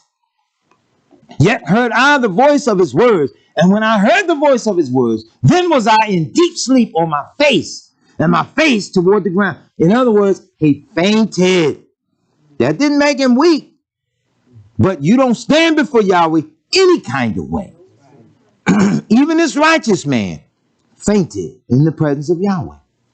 And behold, an hand touched me, which set me up upon my knees and upon the palms of mine hands. And he said unto me, O Daniel, a man greatly beloved, understand the words that I speak unto thee. Can you imagine what went through Daniel's mind? You love me? Hey, I'm scared to death of you. This is what you do to me? You knock me out? You pick me back up? And you put me on my knees and my hands? But that's love. You before the great king remain prostrate. You hearing me? Come on, let's go further. And he said unto me, O Daniel, a man greatly beloved, understand the words that I speak unto thee, and stand upright, for unto thee am I now sent. And when he had spoken this word unto me, I stood trembling. See, that's men's problem today. They don't tremble before Yahweh. They think they tough. But you wait. Yeah, give him a little bit of time. Then said he unto me, Fear not, Daniel, for from the first day that thou didst set thine heart to understand and to chasten thyself before thy Elohim, thy words were heard, and I am come for thy words. Now, stop for a minute. I don't know how y'all scriptures are set up, but mine, I can run a line directly back across to the second verse, which says, in those days I was mourning 3-4 weeks. Now he's getting ready to get the answer to why he was praying and his prayer turned into mourning. He's getting ready to get the answer to why it happened and he just couldn't eat. But the prince of the kingdom of Persia withstood me 21 days. Okay, 21 days is how many days? 21 days, which totals out to how many weeks? 3 weeks. Okay, 3 weeks. So now, from the moment he started praying, whatever he asked was so beautiful that it was being granted. But the messenger was now held up because the forces of evil in this universe were determined. You will not give this man this blessing if I got anything to do with it. Are you hearing me? So when you all are praying and things don't come your way right away, calm down. If Yahweh said, I will never leave you nor forsake you, then what you're asking for, you're going to get it. He spoke to us by two immutable things in which it was impossible for him to lie. So one of the two immutable things said unto us, whatsoever you ask the Father in my name, I will do it. So when your prayer don't get answered right away, say it. Calm down. I talk to you all the time. So many times you all are so frantic. I ain't y'all per se, but us, Yisrael. You on the chat line, as I talk to you, I'm not talking about you or disrespecting you or putting your business out there. I'm talking to you as I'm talking to Israel here, to us as a whole, because we are a family, right? Behind closed doors, we can talk to one another. And I'm saying, so many times I talk to you all and you're panicked. It's all right. It's okay. You're panicked. But calm down, because he cannot lie. And he sent him who cannot lie. And he promised to send us a comforter. Who would want a comforter that is going to lie? It was cold in our room the other night. And our temperature's dropping tonight. You can set the heat up because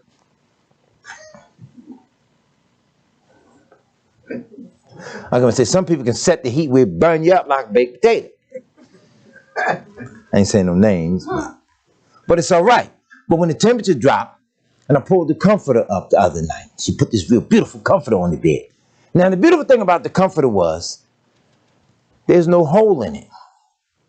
So it can't lie to me that if I pull it up and turn to my right, or I pull it up and turn to my left, there's no hole in it. So it can't lie to me and let the cold air in, because then it wouldn't be a true comforter. Make sense? So then the Son can't lie, because the Father can't lie. Therefore, he cannot send you a false comforter that cannot lie. So pull it up in the name of Yahshua and wait on him. Stop fainting. He's coming. But I can tell y'all this because I've been there. I've been there. Help me. I've been there. All right. I was young. I was out in the street years ago. I got shot. And I thought I was going to die. But see, smart aleck, thought you knew more than your father knew. Got out there in the world, so y'all would let the devil get a hold of you. So I caught a hot one. So in the ambulance, I'm, oh, let me die. Oh, let me die. Oh, exact words. The ambulance driver said, shut that noise up in my ambulance and pray like you ought to pray. You better not die, my ambulance. I'll kick your ass. That's exactly what he said. Now, he wasn't being disrespectful. He was being sarcastic. And he told me, shut up and do what you were just doing. I was praying. I didn't want to die. I want to get right. I want to get right. Now, here's the beauty of this. I prayed and I asked y'all, okay, confession. At like 8 or 9, all right, I knew then. I knew then that I had to preach. I knew that. But I also grew up watching the assemblies of Yahweh fight Elder Johnson, who loved them and was just simply trying to deliver the word. So then I got afraid as a child. I said, I don't want to be no preacher when I get big. Then people fighting against me like that, I don't want to go through that. I would never try to do that. That's when the devil like, oh, well, let me make sure I help you. Hey, come on out here with me. You don't need to be there anyway. That's the way the devil works. But when I made that vow to Yahweh, that if you have mercy upon me, I'll serve you and your people all the days of my life.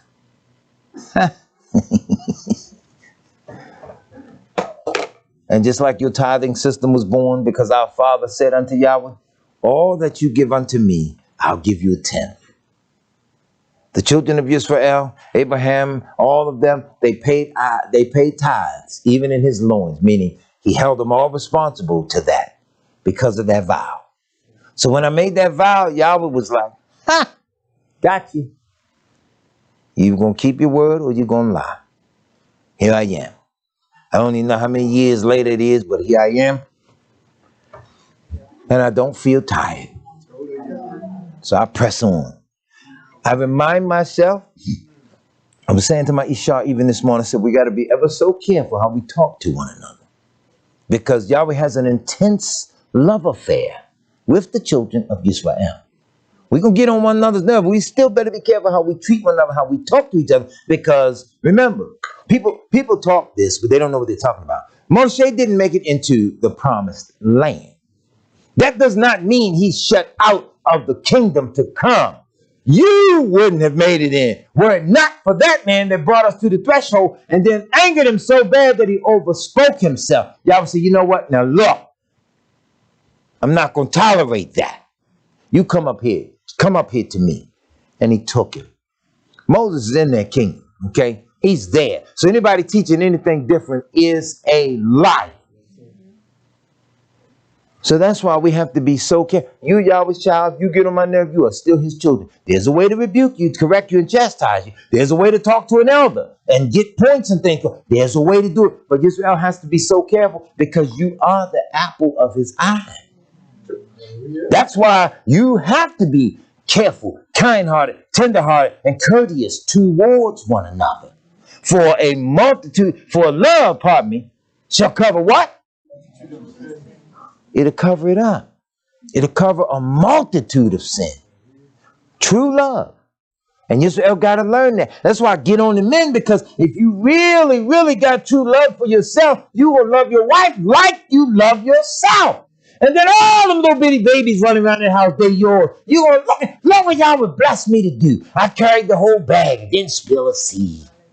You get that? Yes, sir. So right now the nations, they mad, they crazy, they fighting, they doing battle. Yeah. You got to watch things. I know 3 different people. All of them were police. But I watched their affiliations, whereas whenever I would talk about the police and come down on the wickedness that the police did, their affiliations would always cause their eyebrows to like, as if, hey, wait a minute now. To be talking about, that's like a drunk don't want to hear you talk about how pissy drunk this person is. They were just over there drinking with him. So look at him all drunk, laid out on the sidewalk. That don't make no sense. Okay. He like, wait a minute. Oh, that's my boy. And, I didn't fall off from drinking, but he felt, but that's my man. Affiliation breeds that kind of identification. You hear what I'm saying? So then Yahweh's people suffering in the world, affiliation breeds identification. Moshe come up in Pharaoh's house. He said, oh, wait a minute now. I ain't stupid. My mother whispered to me and told me the story of what really happened. Those are my people out there suffering. I ain't going to keep on going for this. I'm going to quit this job. You understand? It was a job. He quit that job. He said, nah, I'll suffer with them before I see them suffer. And I stand over here and reign with you.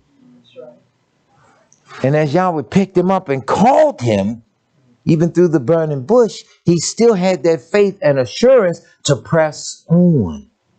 Yahweh loved him so much and loved Israel so much to stop the dispute, because they kept rising up against him. Korah, Byram, Dathan, and all of them. They kept rising up to settle the dispute. Yahweh took him.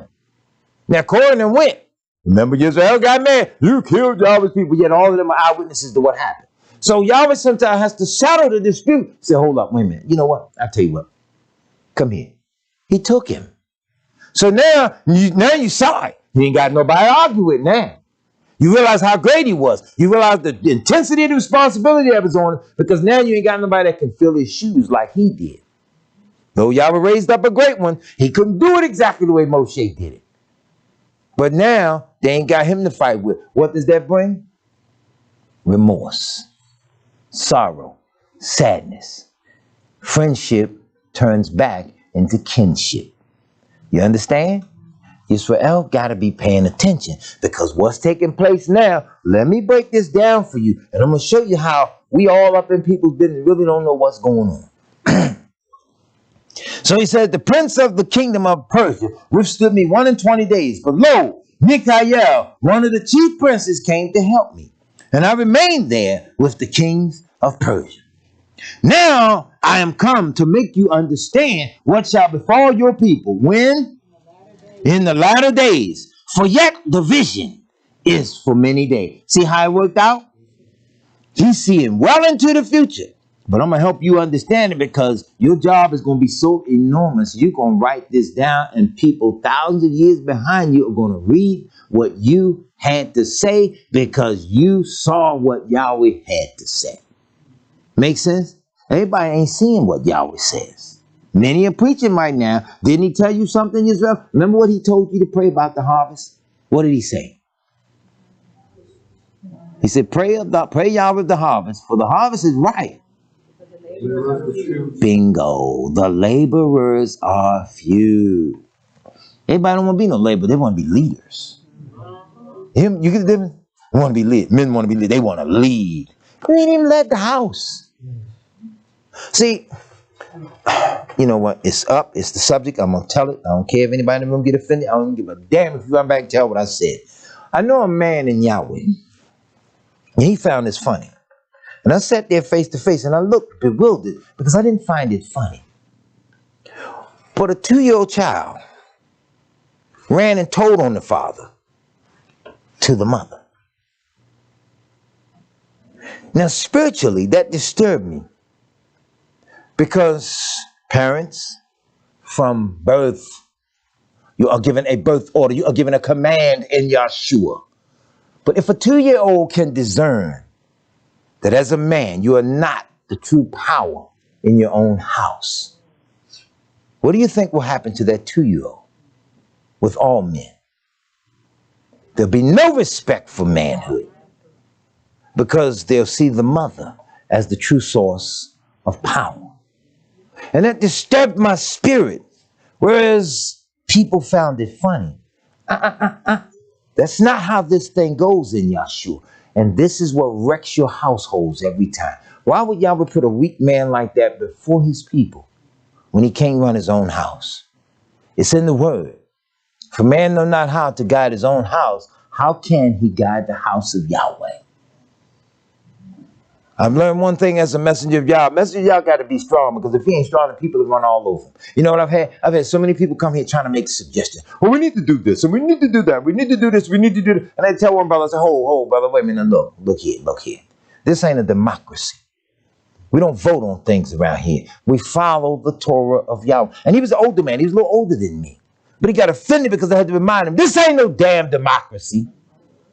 Neither is it a dictatorship. We're going to follow this book. You don't walk in off the street and just take command of Yahweh's house. A lot of times, brothers like that, they don't even walk into their own house and take command of the house, because they go in 10 minutes later than they normally would come in. She says, where the hell have you been? I wasn't away.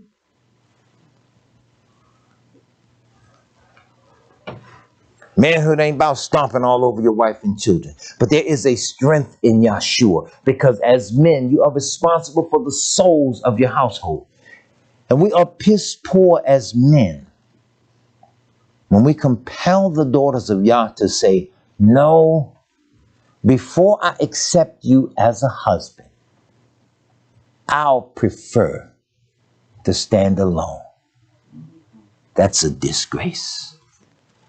That's a disgrace. You hear what I say?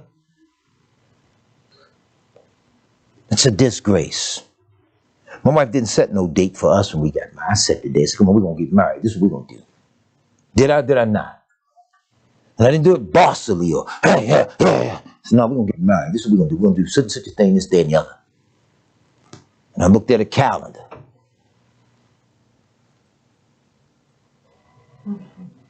I was cheating. Get 2 for the price of 1. I said, wait a minute. She got a birthday coming up pretty soon. If I marry her on her birthday, then I can remember the birthday and anniversary of one. Ha, there it is. We get married such and such a day. I did it. I admit it. I did that. And I don't forget one or the other. Not that we as a people, y'all celebrate birthdays and anniversaries. You see the assemblies throwing anniversary stuff. But you can't help but remember specific things that come into your mind. So, yeah, I married you on this date or that day. Oh, yeah, I remember you talked to your children, the baby or the oldest, the middle, whatever time. Yeah, I remember you were born. I remember this day, that day, this, that, and the other happened. We was talking to Brother Daweed the other day about the hospital he was born in. And he was remembering some different things about it. And we like, yeah, they tore that down. That ain't there no more. And he said, shucks. Tore it down. The one I was born in, my mother told me, yeah, you were born over here at this hospital, that hospital, blah, blah, blah. So I'm driving past this hospital the other day, and I remember that's the hospital my mother said I was born in. That hospital wasn't over here. It was on another section of town. What in the world is that thing? I wish I was born in such a good-looking place. I look like I remember. That's how people do today. I don't remember being born. I don't know nothing about it. I know this much. Every one of us came to this earth the day we were born. Guess what you did? Came in this world causing trouble and pain. Tell me you did. Your first day, come out causing pain. Tell me you didn't. I want to hear it.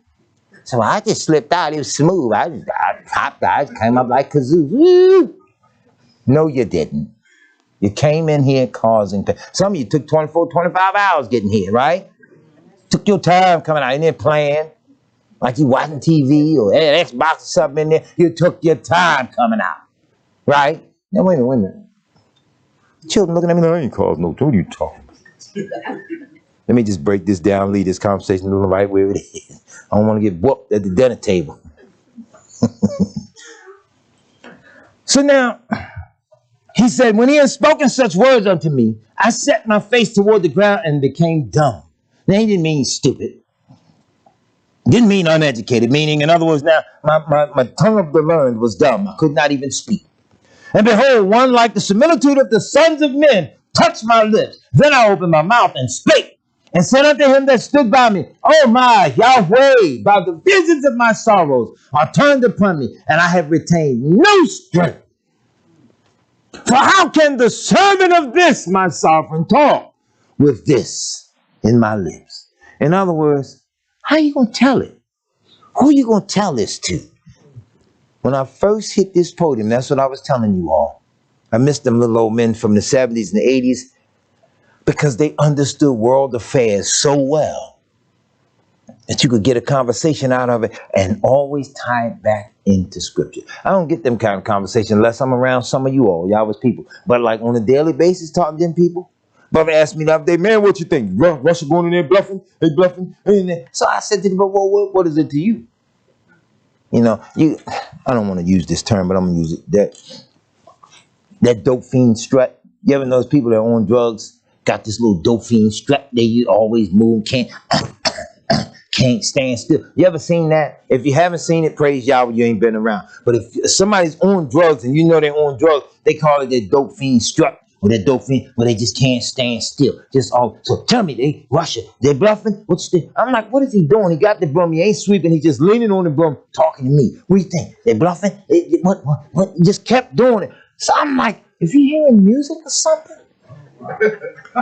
So the old man sitting on the excavator, he's sitting there looking at him. And then he turns the motor off because he wants to now hear our conversation. So I'm looking at him, he's looking at me, we looking at the brother. Hey, Russia ain't gonna do it. Russia don't know America. America going in bomber. America just kept doing this. And the old man was like, my point was, you really don't know what's happening anyway. So why would I discuss it with you? Discussing it would only get me deeper and deeper into a headache that I didn't have that would eventually come if I started the conversation with him. So now Daniel says, how can I go and talk about this to anybody? Because what you've given me is so deep. As for me, straightway there remain no strength in me, neither is there any breath left in me. Then there came again he and touched me, one like the appearance of a man, and he strengthened me, and said, O man, greatly beloved, fear not, peace be unto you. Be strong, yeah, be strong. And when he had spoken unto me, I was strengthened. And he said, let my servant speak, for thou hast strengthened. And I said, let my servant speak, let my sovereign speak, for thou hast strengthened me. Then he said, knowest thou for what reason I've come unto thee? And now I will return to fight with the prince of Persia. And when I'm gone forth, lo, the prince of Grecia shall come. But I will show you that which is noted in the scripture of truth. And there is none that holdeth with me in these things, but Michael, your prince. So he's letting them know, ain't nobody standing with me on this, but Michael, the same one that came and strengthened even the angel that had to fight with the prince of Persia. So it shows you that Michael is a profound warrior on the field for what Abba Yah has him to do. Now, notice what he said. I will show you what is noted in the scripture of truth, right? Everybody talking, everybody telling. I got brothers that have gotten so mad with me, right? All they wanted to do was preach and teach. Okay, fine. Y'all would grant you the right to go preach and teach. Then this is what you do. Go preach and go teach. But you can't convince me now that Yahweh give you something to come give to me. So far, and I thank Yahweh for it, everything I've needed to speak, he's given it unto me. Now all of a sudden, to prove your superiority, he give you something to give unto me. But if I'm so corrupt, I'm so wicked, I would say to the dear brothers, well, just leave me alone. You go ahead on, leave me and my corruption here. But if he gave you something, take it to the people of Yahweh. Now, here's what the word of Yahweh says. Amos chapter 3, verse 6. Shall a trumpet be blown in the city, and the people not be afraid? Shall there be evil in the city, and Yahweh have not allowed it? Not done it, but have allowed it. Remember what I told you about the translators of this book, right? They have done things, it's like cleaning up in the dark. Then you come and turn the light on, they done messed up everything. That's how their translations run. Surely Yahweh Elohim will do nothing. But he what? Revealeth his secrets unto his servants. The prophet. If Yahweh give you a message, go tell what he gave you. You say he gave it to you. Didn't Yahshua say, that which I speak, declare from the housetop? Didn't he tell you to proclaim it loud?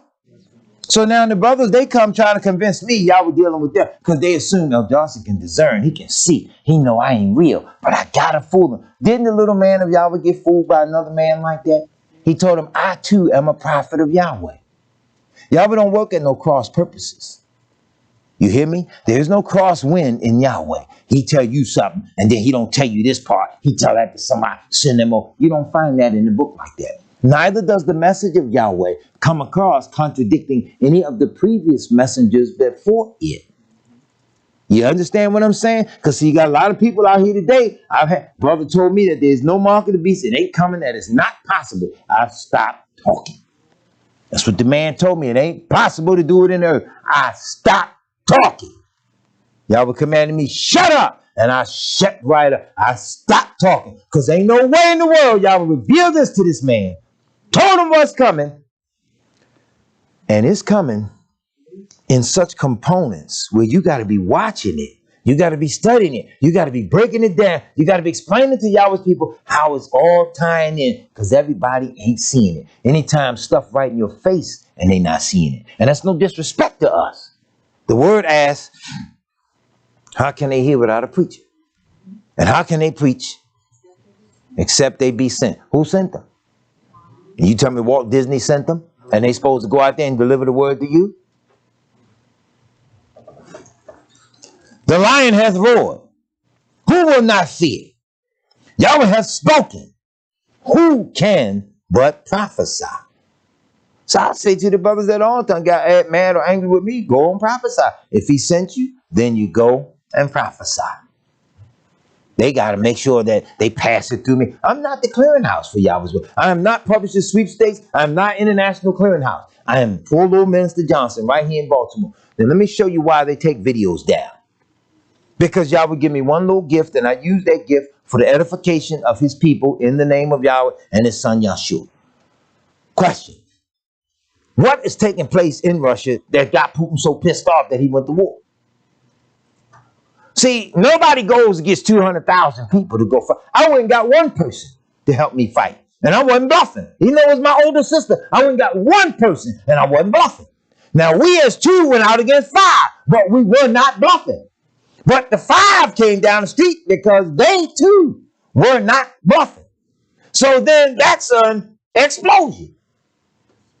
So now, how is it such great news if the people that are hearing the news every day don't know what's going on?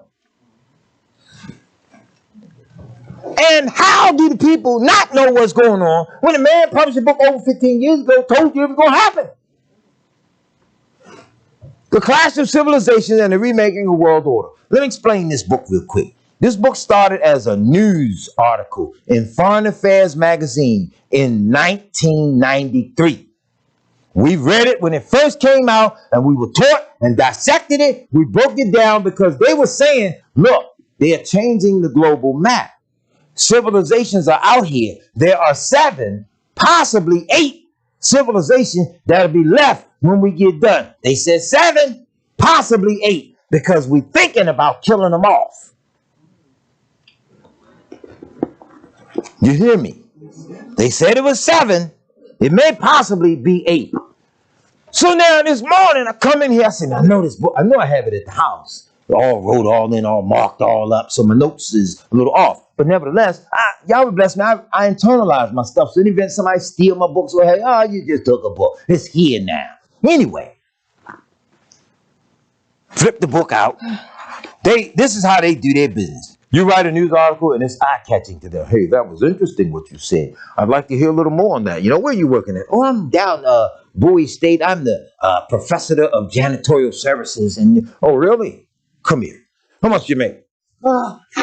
They give me $15 an hour. Well, look, we're going to give you $30 an hour. We're going to give you $300,000 with bonus. Take a year off. That article you wrote, go back and think thoroughly. Extend that out. We want that in book form because that's a beautiful idea. We're going to weave that into public policy. That's how most books are written by them professors and other stuff. And unless you all know that, you missed the point. Okay, we were doing talk radio. He dies Christmas Eve, 2009. We did a broadcast talking about him.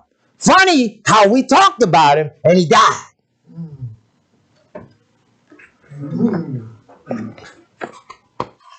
Chapter 1, 1993. On January 3rd, 1992, a meeting of Russian and American scholars took place in the auditorium of a government building in Moscow. Moscow in scripture is, there you go, Meshach, Gog and Magog. You got to know who's who in these regions of the world, okay? 2 weeks earlier, the Soviet Union had ceased to exist and the Russian Federation had become an independent country. Okay? Remember, the Soviet Union fell in 90-something. 2 weeks earlier, 92. As a result, the statue of Lenin, which previously graced the stage of the auditorium, had disappeared. And instead, the flag of the Russian Federation was now displayed on the front wall. The only problem, one American observed, was that the flag had been hung upside down. Now, you know what it means when they hang a flag upside down. You all do know what that means, right? It means the empire has fallen. Okay? The only problem, one American observed, was that the flag had been hung upside down. After this was pointed out, the Russian host, they quickly and quietly corrected the error during the first intermission. The years after the Cold War witnessed the beginning of dramatic changes in people's identities and symbols of those identities. Now, let's stop. World War II ended in 1945. You got to understand what they mean by the Cold War. There were two nations, America and Russia. Now, they was no longer physically fighting, but now they're giving each other the cold shoulder. They don't trust each other. So they walk around each other and they looking, right? Pardon. So from 1945, well, 47 to 1990, they weren't trusting each other. They took the divisions of material that the Nazis had. America walked away with the Nazis' medical technology. The Russians walked away with their military technology. You got to know that. The Nazi doctors and all that stuff, they brought them here. The Nazi scientists, they took them there.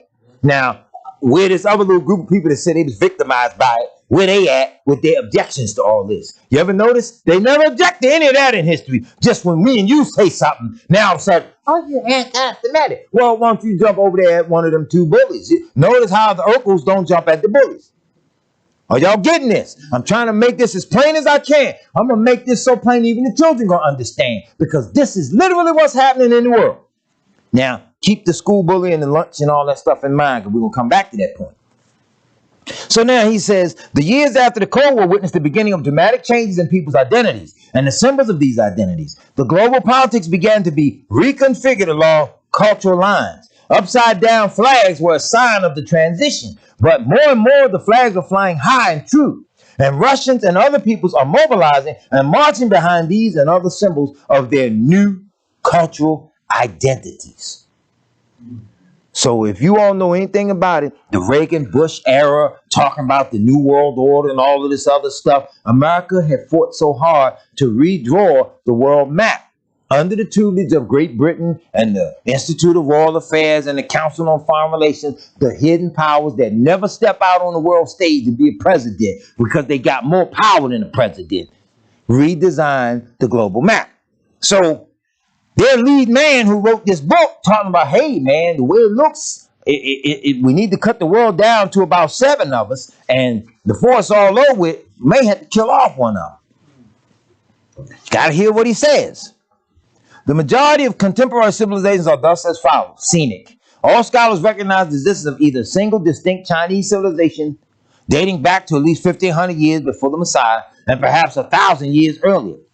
Japanese. Some scholars combine Japanese and Chinese culture and under the heading of a single Far Eastern civilization. Most, however, do not. Instead, recognize Japan as a distinct civilization, blah, blah, blah, blah, blah, blah. Hindu. One or more successive civilizations. It is universally recognized to have existed on the subcontinent since at least 1500, before the birth of the Messiah. These are generally referred to as Indian, Indic, or Hindu. You got that? Islamic. All major scholars recognize the existence of a distinct Islamic civilization originating in the Arabian Peninsula in the 7th century. Orthodox. Several scholars distinguish a separate Orthodox civilization centered in Russia and separate from Western Christendom. As a result of its Byzantine parentage, distinct religion, 200 years of Tartar rule, retarded rule, despotism, and limited exposure to the Renaissance, Reformation, and the Enlightenment and other cultures. So in other words, they were there, but they weren't a part of this European thing. Western civilization is usually dated as emerging about 700 years AD or 800. So notice, Western civilization and Islam both emerged around the same time. Check history on this. Latin American, however, had a distinct identity which differentiates it from the West. Although an offspring of European civilization, let's spit this out again. Although an offspring of European civilization, Latin America has evolved along every different path from Europe and North America. It has had a corporatist, authoritarian culture, which Europe had to a much less degree, and North America, not at all. Blah, blah, blah. The term West is now universally used to refer to what used to be called Western Christendom. The West is thus the only civilization identified by a compass direction and not by the name of a particular people, religion, or geographical area. You hear me? The West. So West is an international racist code word for white people. But there's the 8th civilization, African. Possibly. He's got possibly in parentheses. Because remember, They were intending to kill you out. Remember the story broke in October of 92. New York Times Magazine, they had an article called Colonialism is Back, and not a moment too soon. The opening paragraph said, let's face it, some countries are just not fit to govern themselves. And thus, the hand of the white man has to return to recolonize Africa. And that was their plan. Go back and take the continent over. That's why they say possibly, because they were thinking about killing us off. We sleep on them. So now, here go Brandon. He go and appoint black woman Supreme Court. I would gladly serve. I will. I was like, listen to her voice. You're samboing even over the phone. Okay? I'm just being honest with what type of... See, if we serve them and don't serve Yahweh, that says a lot about us. That's all there is to it. Most scholars and civilizations except Brundell do not recognize a distinct African civilization. You hear this racism? Most scholars, except one, do not recognize a distinct African civilization. So now every damn thing on the planet come up out of the continent of Africa, and most of your scholars try their best to not recognize us. Now you see why I say, oh, Yahweh reveals now. The whole world gonna get so sick of you. The very things you thought you were supposed to kill off, you're gonna be begging for them to step up and kill. See, think about this. If anybody in the world has the right to get mad with white people and kick their ass, it's us. If anybody on the planet has the right, it's us. And yet we are so benevolent to you all. We've never laid a hand on you. But yet you all know these people owe us one. And oh, is it one. I ain't gonna read no more. I just want y'all to get the point that the man was saying decivilizations. Now remember, he started the book off talking about Russia and the new lines that were drawn. So we're seeing this in the news every day. What's the title of this message today? There you go. International affairs in the last days, according to the word of Yahweh. Now, check this out. This is the newspaper. Tuesday, February 22nd. I should actually go back a little further, but yeah, okay, I'll start right here. Russia orders troops into Ukraine. Okay, that's been a headline for a while. Russia ordered troops in Ukraine. Brother on my job, he thinking, oh, they bluffing. Nobody goes and gets 200,000 soldiers and tanks just to bluff. You hear what I'm saying? You mad with the neighbor down the hall. They done stole your mail. They done shot your cat. They done flattened your tires, but now you need some help. You tired. You don't go get no help to go stand in the parking lot and argue. You could have did that from the balcony, right? So if you go get some help, you intend to fight. You got to hear what the man is mad about. Putin's endgame. Undo post-Cold War accords. Now this is the paper. This is the headline. See, this is the Wall Street Journal. This don't make no noise. You got to read this to catch what they say. This is the businessman's newspaper. So the businessman said, what's going on? Get me the skinny on that. Get me the facts. So the Wall Street Journal tell you what's going on. Check them out now. The world's attention is on eastern Ukraine, where Moscow's forces circle. Yet, Russian President Vladimir Putin's ambitions extend far beyond. He wants to renegotiate the end of the Cold War.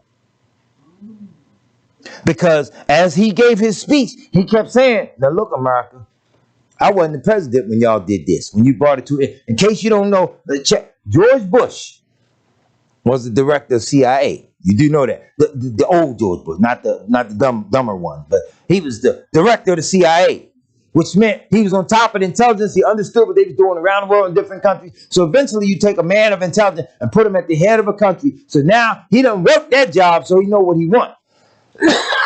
Pardon me. Putin in the 90s was out there too, at the head of Russian intelligence, KGB, all that other stuff. He was the top dog. Expert martial artist, expert weapons, explosives, you name it, Vladimir. KGB is like the CIA. I forget the exact word. It's some Russian words or something, but they just break it down to KGB. They are no more now. It's something else. I forget what they call it now, but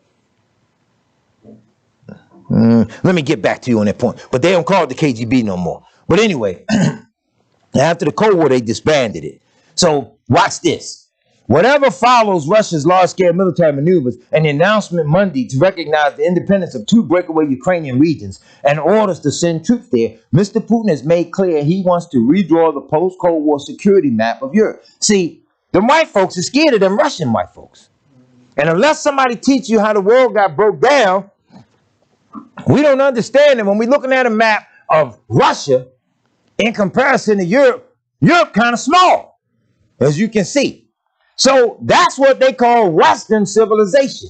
Because them Russians, they was crazy, don't bother them. They divided the world. The Western part, Europe and all of them, they went that way. Take over that Canada, that America, that South America, all that, the Africa, take that part of the world. The Russians was like, okay, all right, we all right with that. We going this way. We going to explore the world. So they met up with the Chinese, the Sino, Soviets, all that other stuff, all down there in Australia, all of that part of the world. And we're going to meet up at the bottom to see what we got so we can split this up. And unless you understand that that's how they divided the world, you don't know history as thoroughly as you think you do. However, the fight, as the Cold War ended in 1990, they was like, hey, man, look, check this out, Jack. We don't even need to be fighting no more. We was allies in World War II. And then after we got all of the goodies and we kind of like kept looking at each other suspicious, man, let's redivide this. Let's do this way. Let's do that way. And y'all going over. But in the 90s, they kept hitting them with so much stuff that they caused the Soviet economy to collapse. Well, Putin and all of them have spent the last 30 years or better building themselves up to a point and a degree where you will never be able to do anything to us ever again to hurt us or shut us down and collapse our economy. So this is him flexing his muscles saying, we want our territory back. So that's what's happening. There's 2 regions in the Ukraine. Now check this out. When it broke away, they was all good to get away from the Soviet Union. They didn't want to be a part of each other. It's like you as a parent having 2 children that just one day at the dinner table rebel on you and decide, I don't want to live in the house no more, Ma. Now, you've been giving me an allowance since I was 5, and I've been stashing it all. And you've been giving him his allowance, and we've been stashing. We're moving out. So they done saved their allowance. Now they 5 and 7. Now they are 18 and 16. Try to do my math. Forgive me being so slow. Anyway, so now they got financial problems. And they call you, Ma, can you come down here and talk to us? We want to holler at you about something. We need rent money. But when they left your house, they left and took your best plates and your best forks. Can you come holler at me? I need some rent money. You go down there and talk to your mom or your dad, whoever going there. I won't say, well, don't go down there and start no. I ain't going to start no trouble. I'm going to go down there and see how my children doing. Check them out, what have you. And oh yeah, while I'm down, I'm going to get them plates back. I'm going to get them forks and stuff that they took too. Okay? This is what this is about. So I'm breaking it down like a family argument. 2 regions broke away. Now they down in the Ukraine. And they say, hey, wait a minute. Hey, Putin, check this out, man. I don't like what they doing down here. Can we come back home? What? Sure, you can come back home. Everything all right? Yeah, but they don't want to let us go. I'm on my way. Oh, yeah, and I'm coming to get my plates. You understand? So it's 2 regions breaking away. Now, ain't nobody talking about it. And I'm like, well, why ain't the news telling us what's going on? Because then you might not be so willing to get in a family squabble, right?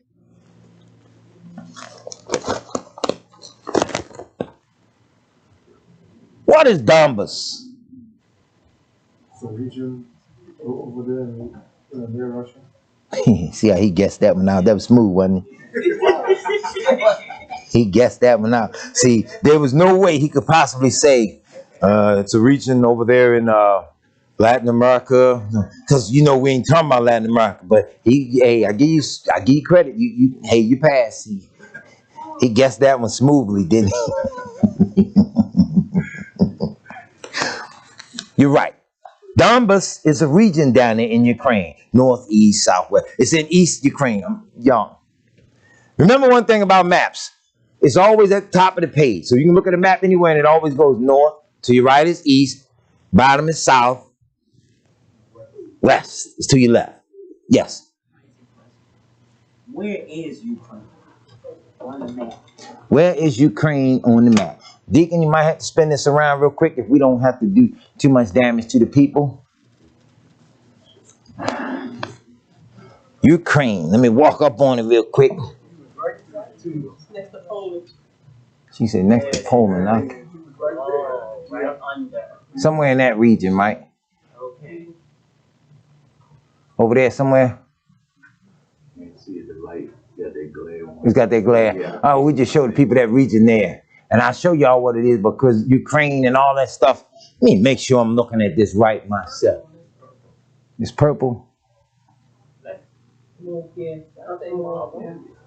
Bingo. Ukraine, right there. Ukraine, okay. Now, Donbass is right here. And while we at it, what's the city, Odessa, that Brandon Scott was talking about? Odessa all the way over here. It ain't got nothing to do with this region right here. See, this is what he's coming from Russia all over here to take command of, okay? He's coming to take that. But look, you got to look at something else interesting while I'm here. This is Moscow. If you take a ruler from Moscow, run it straight down, a straight line, look where it ends up. In Jerusalem. See that? Wow. Let me go and teach a little more because I got to get into that because I want y'all to understand. If I don't, we do something special for the people of y'all. If I got to come back today at 4 o'clock and run part 2 to this, we need to do this because y'all really need to hear this because this ties into Ezekiel 37, Ezekiel 38, Ezekiel 39, and all the way up to Ezekiel 48. This has to be explained to Yahweh's people because a lot of them don't know what's taking place. So now, 2 regions want to break away. They want to kind of like go back home. They love sick now. So Putin says, all right, I'm coming. I want them plates. I want my forks back, everything. I'll take you back up under my wing because you are my child. So now you got to watch what Putin says, right? See, they won't tell what the man was saying. Looking back, many current and former Western officials say it is clear that the U.S. and its allies handled relations with Moscow poorly in the 1990s, and that the triumphalism over winning the Cold War was excessive. In other words, okay, you won the Cold War. You moved and positioned your banks and your money, your business corporation. You did all of this so well that you overplayed us as Russia. We kept spending on missiles and bombs and guns till we bankrupted ourselves. And when we fell, you seized all of these countries and this land, and then you redrew the map and made us look weak and poor. Well, now we back. And our people that broke away, they realized they made a mistake. They want to come back home. So Putin going back to claim it. And he's saying Ukraine and a lot of them other regions up there are Russian territories, and we all are one big family. I don't know you hunkies on the other side, and I ain't family with you. So this is a white-on-white violence going down. Are y'all understanding it now? So the 2 regions that the man going back to get was his anyway. Sort of like the Kuwait thing. When Kuwait owed Iraq $70 billion.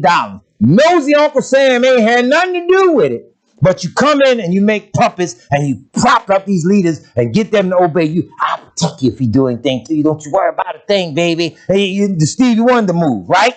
So they went in and tricked him. And they bombed him into the Stone Age because you could put people in control. So this is what happened in the Ukraine. That's why they're telling the president, well, get out of there and go to the other city 6 hours away. But he's the president of the whole country. He felt like, well, I should be able to defend myself. But you ain't that bad when you look at how Ukraine is and how big Russia is. Get that? So ain't nobody told us none of that. They just threw it out in the news as, oh, he just some crazy man. He ran down there and went to do what he did. This is the New World Order fight. So the Wall Street Journal, remember they sang and said the niggas asleep, what have you. Well, one of us sit up and read this in the truck before he go to work every morning. Crisis sets new struggle for global supremacy. Now, if you read that right, it should read, crisis sets new struggle for global white supremacy. You hear me? This is a white-on-white violence thing. Now, I dare any whites on the channel, without disrespect, I dare any of you to rise up and debate me or contradict what I'm saying. See, YouTube takes my stuff down because they know, what will they say at that office behind one of them desks? I take that. How this nigga know that? Which is code for similar to like Yahshua. How he learn letters? How he know? You understand?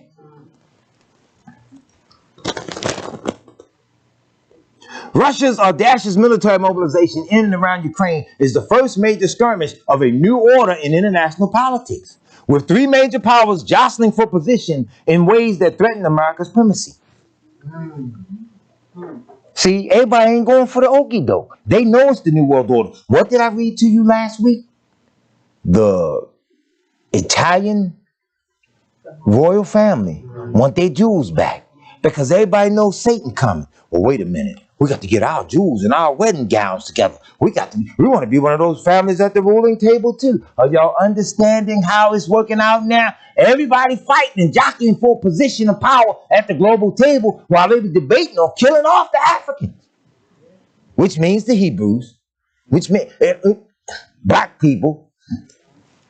Come on now. The challenges are different than those the U.S. and its network of alliances faced in the Cold War. Russia and China have built a thriving partnership based in part on shared interests in diminishing U.S. power. See that? Now, does not the scripture tell you that they built the nuclear reactors and stuff over there by the Euphrates River? Gonna suck the water up out of it, dry it up, build a highway there where you can run your trucks and cars and tanks down that road to come in and take the land. Russia backing them up. China and all of them want their own dollar as the global currency to replace the U.S. dollar and all of this stuff. We sitting around, happy days are here again. No. The worst is yet to come. So now, to do this, Mr. Putin shifted military units from Russia's border with China, showing confidence in his relations with Beijing. The two powers, in effect, are coordinating to reshape the global order to their advantage through their ties to stop short of a formal alliance. They like, I'm with you, man. We'll do that. We ain't gonna make a formal alliance before the world, but I'm with you. I got you back. Go on in there and kick their butt. This is what I'm gonna do. I'm making all of the global chips and all the other stuff. I'm moving stuff around the world. If they hit you with sanctions, I got you back. I'll ship things this way and that, and I'll go over there and get them. Who owns the largest share of U.S. global debt, which is now over 30 trillion? China. Everybody got that one. See how it works? So Americans are so smart, but the hidden leadership behind the scenes, they working with them. They negotiating all of this. Their stuff ain't threatened because they are international citizens. They ain't got to move their houses. They got 20 houses in different places around the world. They can go anywhere at any given day. Me and you stuck at the same job for 45 years. You die, your son can't even inherit your job. These people taking the whole world. That song that you was talking about, that Russia song, it also talks about the burning of America. Right. They mentioned burning America. They mentioned that. Yes. I'm so sorry. I can't think of the brother or sister. I'm not sure it was Brother Kefra. Somebody sent it to me. They inboxed it. And I don't get to pay attention to a lot of stuff that I get inboxed because I have so many people sending me so much stuff. But that one caught my attention immediately. Yes, they mother. The part where they say that when he was sleeping, at that time when they sang that song, we were sleeping, but now we are waking. Right. We ain't wake yet, though. We ain't woke yet. That song was recorded in 1993. 1993. And we still ain't woke yet. We are awakening. But see, this is beautiful. Y'all raised some beautiful points. Let's go straight to Ezekiel 37. And before they call us for the dinner, I want to make sure I can run through this. So this week, y'all going to have to really listen fast. All right. Ezekiel 37 is Yahweh's word of prophecy about the valley of the dry bones. This is where Israel really starts to wake up. And as they start awakening, they really start to repent. And as they really start to repent, they realize we still got to keep Yahweh's commandment. We got to keep the Torah. Go back real quick and reflect in your mind. Leviticus 23, verse 4. He tells you about, now I'm not going there, I'm just quoting it for y'all. 23:4, he teaches you about the commandments of Yahweh and how you got to do them. And this is to be kept forever throughout your generation. Okay? You get on down a little further. Verse 14, he's teaching you about the Passover, the Feast of Weeks, and all the things that have to be lined up. As the conditions in the world get worse, we still have no excuse. You have to keep it because he says you have to keep this forever throughout your generation. So this is why I keep saying to Israel, it's far more to it than just showing up in the temple, just putting on clothes, pretending to be righteous. You got to be living a specific type of way so that even as all of this crumbles in the world, when you get down to the wire where you cannot keep it, you have kept it so well that you can keep it within your heart, even knowing the time frame. Are you hearing me? Yes, sir. So he gets down a little further, again, in verse 21. He closes out and reminds Israel that you have to keep these feasts and do all this stuff forever throughout your generations. Okay, back at Ezekiel 37, the valley of dry bones. He starts talking about how he's going to breathe on them. He's going to bring order out of the very creation that he set up. Now he's going to breathe his rock upon them and wake them up to a point where now you're not forced to be Israelite in the temple because somebody drug you out the house and made you come. But now you're Israel because you realize who you are. And you start to love Yahweh and you really hate yourself for the things you've done. Now you start trying to obey. But conditions are so adverse that now it's getting against you. Harder to keep the things you want to keep because you know it's right. But when you had the opportunity to do it, you rebelled and pussyfooted and lollygagged. But now the pressure's coming, right? So 38 teaches us, verse 15 and 16, about the reunion. How you got to draw the two back together. Yahudah and Yisrael. Take the two sticks, draw them together, and make them one. Am I correct? Got to bear in mind now that Yahshua is coming. Let's reflect real quick. I'm running fast now. Dawid prayed a prayer. Y'all stay right there in Ezekiel. I'm going to Psalm 72 because you got to hear what our father Dawid asked. Give the king thy judgments, O Yahweh, and thy righteousness unto the king's son. He shall judge thy people with righteousness and thy poor with judgment. The mountains shall bring peace to the people. This means the governments, okay? Not Mount Everest. The mountains symbolizing government shall bring peace to the people and little hills by righteousness. Not like the little hill that was on the news last night talking about we stand with Odessa and this, that, and that. Ain't nobody doing nothing to Odessa. You Baltimore trying to trade. You the mayor in Baltimore and worrying about what's going on international scale. And can't you tell your young brothers and sisters right here in Baltimore, keep the commandments of Yahweh and live. See, I gave the brother benefit of the doubt because I know him personally, and I kept trying to tell the brothers and sisters how to get resources and other stuff that you might need in your city, how to get it. You got to approach him. Nobody moved. They jumped on me for bringing it up. Well, now he's showing with his alliance, he ready to help out some white people in the country where he ain't even never been. See, when I told you about this mind of this young generation of young men, what, he 32, 33? Got no experience, talk like his grandmother talked. And you know what I mean by that? You know them little old smart mouth women, not disrespecting his grandma, but I'm just saying, you can tell young men that have been raised by women by certain things that they do, okay? You can understand that. But anyway, Dawid said he should judge the poor of the people, he should save the children of the needy. He shall break in pieces the oppressor. Skipping a verse or two. He should come down like rain upon the mown grass, as showers that water the earth. You are the mown grass. You will have been cut down so bad by these people. When Yahshua come and bless you, he coming like water on the grass that's been mowed. What happens to mown grass? It grows again. Are y'all understanding this? See, Dawid's prayer was so poetic and so beautiful that we missed the point. In his days shall righteousness flourish, and abundance of peace, so long as the moon endure. Have they broke the moon down yet? Remember the little children cartoon Gru? What did Gru do? I guess the children didn't see that. Gru tried to steal the moon. Children's cartoon. Despicable Me, in case y'all want. You say, how the hell y'all be talking? I be tying it in because they're going after the minds of even the babies. And if you as adults ain't paying attention to, you have your children sitting up watching this stupid stuff, and you won't even know what it is. He shall have dominion also from where? Sea to sea, and from the river unto the what? Ends of the earth. Now remember, the water got to flow out of his throne. Am I correct? Unto the ends of the earth. Living waters. Verse 11. Yea, all kings shall fall down before him. All nations shall do what? Serve him. Verse 17. His name shall endure forever. His name shall be continued as long as what? And men shall be blessed in him. All nations shall call him what? There you go. Blessed, Baruch, whichever you prefer to use. Blessed be Yahweh Elohim, the Elohim of Israel, who only doeth wondrous things. Baruch be his glorious name for how long?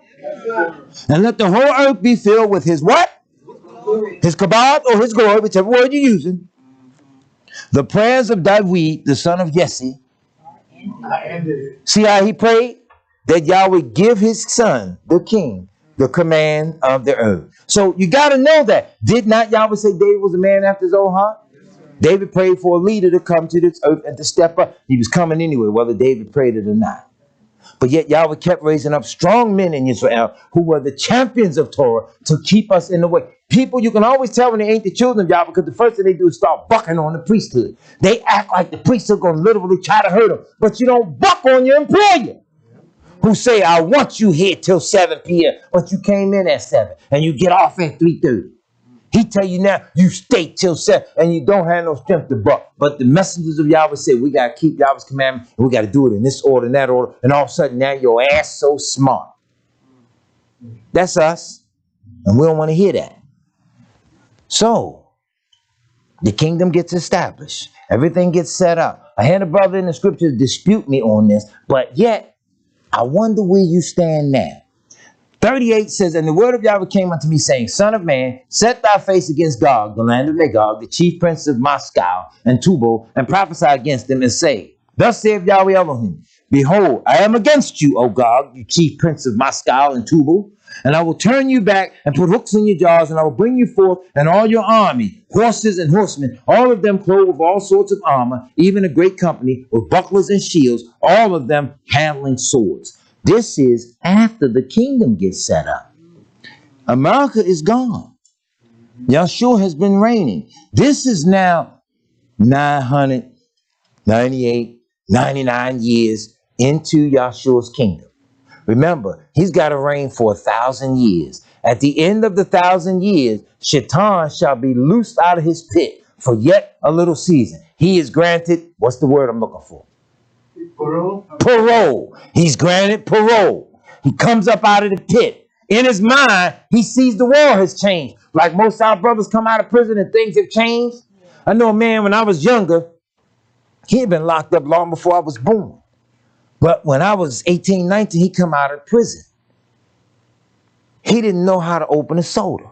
When he went in, it was the pop top. Buy it out the machine and pop the top and drink it. He didn't know you had to twist the tops. And there was so many other things. He had been gone just that long. So society changed. So now, here comes the father of this. Locked away, like Revelation describes. And in 38, he goes to the only nation. Now watch this, y'all. The only nation genetically more susceptible to his spiritual influence than the other nations.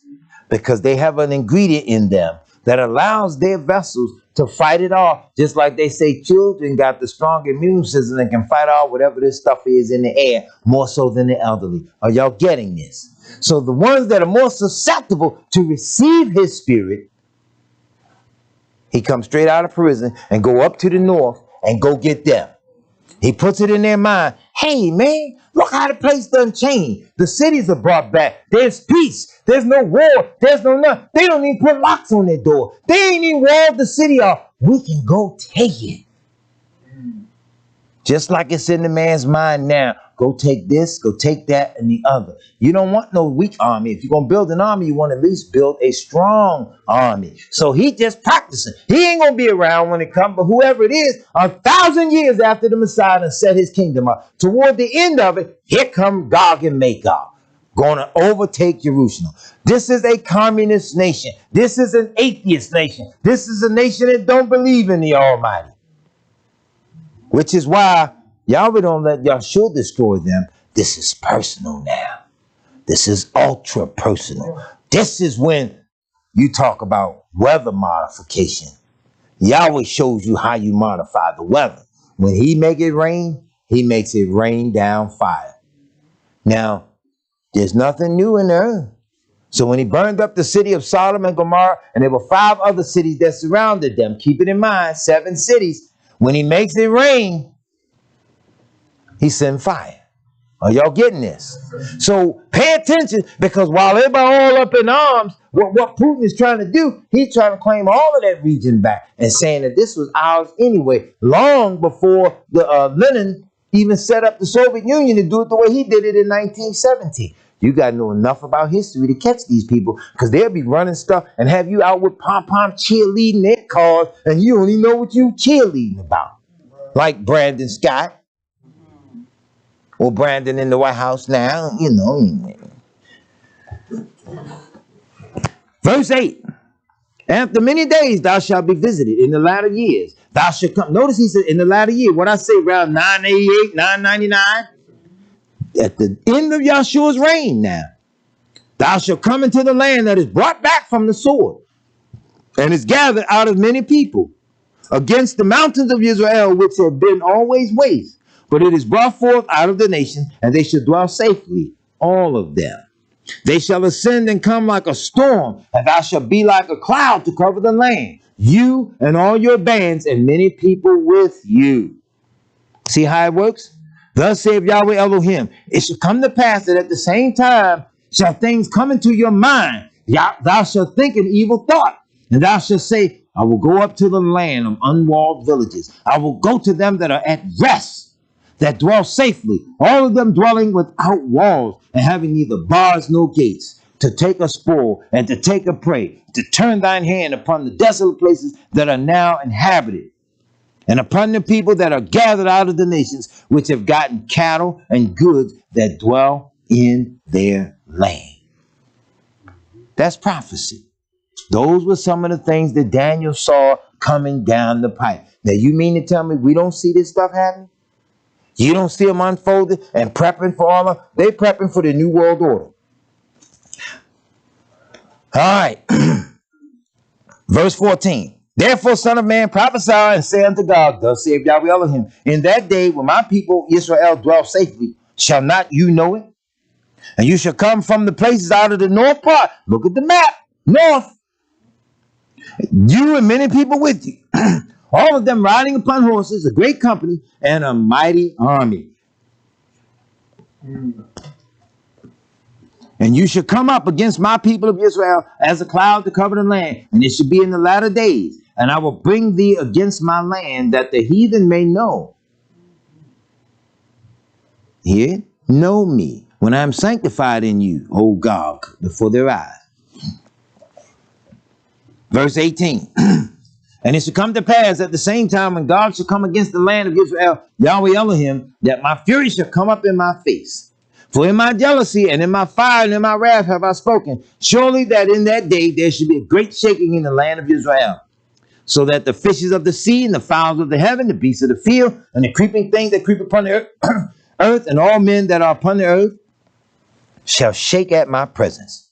And I will call for a sword against them throughout all my mountains, saith Yahweh. Every man's sword shall be against his brother. And I will plead against him with pestilence and with blood, and I will rain upon him and upon his bands, and upon many people that are with him, an overflowing rain, and great hailstones, fire and brimstone. Thus will I magnify myself and sanctify myself, and I will be known in the eyes of many nations, and they shall know that I am Yahweh. Hallelujah. See how significant prophecy is? See how current affairs and world events ring true, and Yahweh's people don't pay attention? Let's back up. Let's go back to Daniel real quick, chapter 11. You got to pay attention to what was taking place, because, see, nobody wants to get caught talking about things like this. Daniel 11, verse 13.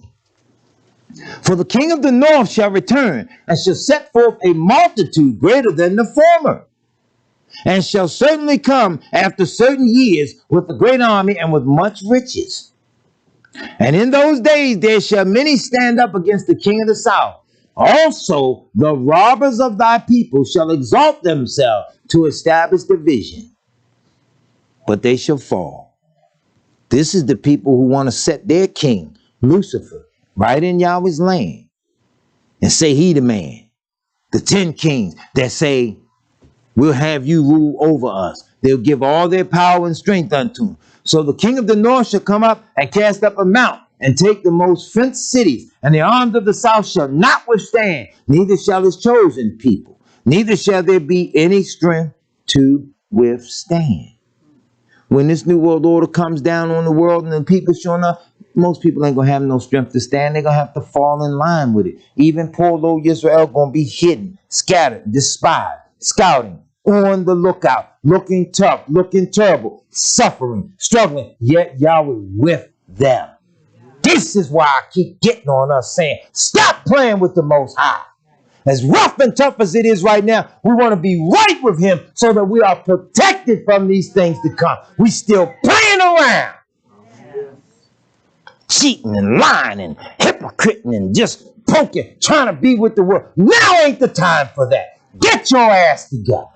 And I'm using street terminology because it's just that serious.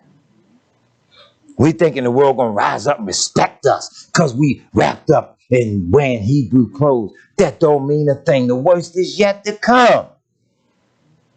And we still playing. This is what you do, Yisrael. Come to know Yahweh. Come to know him for yourself. Yahweh is real. And he means what he says. But you have every right to live and to love, to laugh, and to rejoice in his earth. And everything has its season. Do you hear me? Everything has its season. But when it's time to get serious, and as I always say, seriously up, then you can't be playing. You got to really get right with you. That's why I say little stuff that can keep us out the kingdom, like little tales, little lies, little backbiting, little misinformation, little giggles and tail bearing and all of that. Those things were given to us in the Torah to not do. Because Yahweh knew how to keep a social union together in peace and harmony. That's why those things are mentioned in the Torah that you should not do. You can't come to Yahweh and be a flirt. You can't come to Yahweh and be a gambler, and be a backbiter, a liar, a gambler, he that sows discord among. You can't be all those things with all these nations up against you. All the nations live that out every day. That's why Israel got to know and understand, oh, so I got to live this thing. It's more to it than just... You want to hear something so beautiful? Out of this pandemic, something so beautiful came that I ain't heard nobody in Israel bring it up. See, people in the 90s going into the 21st century stopped going to temples and churches and stuff. They just stopped because they felt like there was no truth there. But there's something in most people, especially those that are Yahweh's, that when he starts waking up and activating them, they start yearning for the commandment of Yahweh, because like Yahshua went to the temple because it was his custom. So Yahweh did something so beautiful to his people with YouTube. Number one, you were scattered. You were around the world. Shepherds are far and few in between. But then he took the enemy's tool and used it to Baruch you, because now we're all gathered in one place. You're online. You're here. You can still hear the word of Yahweh. You got somebody somewhere bound. If it ain't this channel, it's another channel. If it ain't that channel, it's another channel. Wherever the little shepherds of Yahweh are, they're striving. So that's how he did it. You scatter, but yet you're all able to still get the word and still be on one accord. Even while the devil say, take that channel down. Take that down. They got lessons on YouTube, how to smoke crack. They got stories on it. What's that story? Gangster Chronicles and all this stuff. Murder Mayhem. All this stupid stuff. And they don't get flagged. They don't get snatched down. Preach the truth and identify them damn demons. Take that down. Yahweh gonna take you down. Hallelujah. Yeah. And you're mad with us because you know we know it. See, sometimes it don't always pay to be the smartest one in the room. That's the truth. I was explaining to the brothers last night about the position I'm in. I ain't the smartest brother at that company or anything like that. I just have a different position than a lot of. So then a lot of people got to call on me and answer the stuff. So yesterday morning, they talked to us. They had shut us down before we even started. 5:38, they said it rained all night last night. And you need to go out there and that. It's raining now. So y'all shut down for the day. That's the end of it. Boom. Okay. Why my phone ringing all day? Because, see, everybody need answers to questions. And I'm like, this is my day off. Hey, I'm like, Craig, what I got to do to get fired around here? Didn't he get fired on his day off for stealing boxes? So I'm like, my phone ringing. What's going on? I'm home. Me and Isaiah on the floor, just talking and playing. I'm teaching and getting messages and lessons in, teaching my grandson. Phone steady jumping. I'm like, y'all, well, we ain't out in the field today. Y'all in the office now. You shouldn't have no questions for me. But my point is, to whom much is given, much is required. So it's the same thing with Yahweh's people. That's why I kept saying, just identify yourself. I try to make certain I talk to all of Yahweh's people, voicemail or text. Just identify yourself in the text. Once we establish a relationship and I get permission to lock your number in, now I know who I'm talking to. I'm talking to one of the children of Yahweh. Some poor little woman inboxed me the other day. Just put it up there. You are very offensive. I looked at it and I was getting ready to respond back to it. But I realized, I don't know you, you don't know me. Let me help you no longer be offended by me. Block. So now if you're watching me and I'm offended to you, you must like the abuse. So I ain't got nothing to do with your addicted ways now. That's on you, lady. Had to slide that across home plate. Safe. But anyway, we have to gear up. Because y'all are not playing. Let's go back. If Daniel said that the time is coming and they're going to set this thing up to try to establish their vision, notice that he calls them the robbers of your people. They stole everything you had. Stole your culture, stole everything. We out here flipping out on each other, going crazy. I ain't got nobody but you Hebrews. And a lot of times, you might not be able to reach everybody, do everything. But sometimes just a simple prayer means a lot. For me, if I can admit anything to you all, I'll admit the same thing Daniel admit, but I'll put myself up there with Daniel. I'll put myself over here in the back, in the basement. But I will admit, the most blessed and yet frightening thing for me in life is to realize truly, hey, from time to time I can pray and ask Yahweh for a thing, and he moves so quick that it astounds me. I get a little frightened by that. I rejoice in it. I delight in having a little relationship. But I look up and realize I can ask him. And he moves. So then you don't abuse that situation. Now you really want to fall in line. You want to be obedient completely because we're all going to be beat with strife, few or many. Whether we do well or whether we do horrendous. Is that not what the scripture teaches? If you do well, you'll be beat with few stripes. But nevertheless, there are stripes of correction. For by his stripes, we are healed. We want to heal ourselves and want everything to go our way. I've never seen a generation of men so damn weak, yet think they are so strong. Look at the nations today. The nations is bucking now. The scriptures say, let the weak say I'm strong. Who would have ever thought a man driving a truck can sit up in California somewhere and direct 100,000 truckers from the privacy of wherever he at and direct it and get the attention of a whole nation as well as worldwide news? You do realize the news we get in America is so filtered and watered down that it ain't even funny. You hear what I'm saying? He said, let the weak say I am strong. Then we got to stand up too. Ezekiel 39, he goes on into graphic details. I'm not going to run through this chapter. He goes through graphic details of how he going to get them, how he going to bust them down, how he's going to have you go out as Israel and destroy all their weaponry. When Minister Johnson was a little boy, I used to take him for a walk. We go down to Inner Harbor, go to Barnes & Noble. He was about 10 or 12, I guess. And I would always stop because the Inner Harbor had this big military vessel down there, giant ship. And I would always stop and make certain that I show him. I said, now see this? In Ezekiel 39, Yahweh says that we're going to be 7 years burning the weapons because it's going to take just that much time. He could destroy it overnight, just say, be gone, and it's gone. But no, we're going to labor. 7 years, got to break them military tanks down, break them AK-47s down, burn that stuff, make farming equipment and utensils because he's going to make the earth give forth such greatness and such abundance because you ain't going to be doing no war no more. You're going to be farming on a global scale. So here in 39, he breaks that down for Israel, how you're going to have to go out and bury them. They're going to come up against your land and stink so damn bad, you're going to have to put a flag by. Here's a dead body here. One going to go through as a group and flag them, find them, mark the bodies. Others is coming in behind you, going to bury them and put them in the ground, and you become fossil fuel all over again. You bastards. And we stand around afraid of them. I don't have a problem talking to them. You hear what I say? I don't have a problem talking to them. They got problems with me. But now those of them that are obeying Almighty Yahweh, you can't do no harm. You got to do right by everybody, regardless of their race or color. If they come to the knowledge of this Torah, it's your duty. You're going to have to teach them. Not just in this lifetime, but in the world to come. But that's why I get on them damn Hebrews, always running their mouths. Yet in this lifetime, you ain't even had command of your own household, but going to get mad, take command of the house of Yahweh. That's the purpose of training little young brothers right now like you all.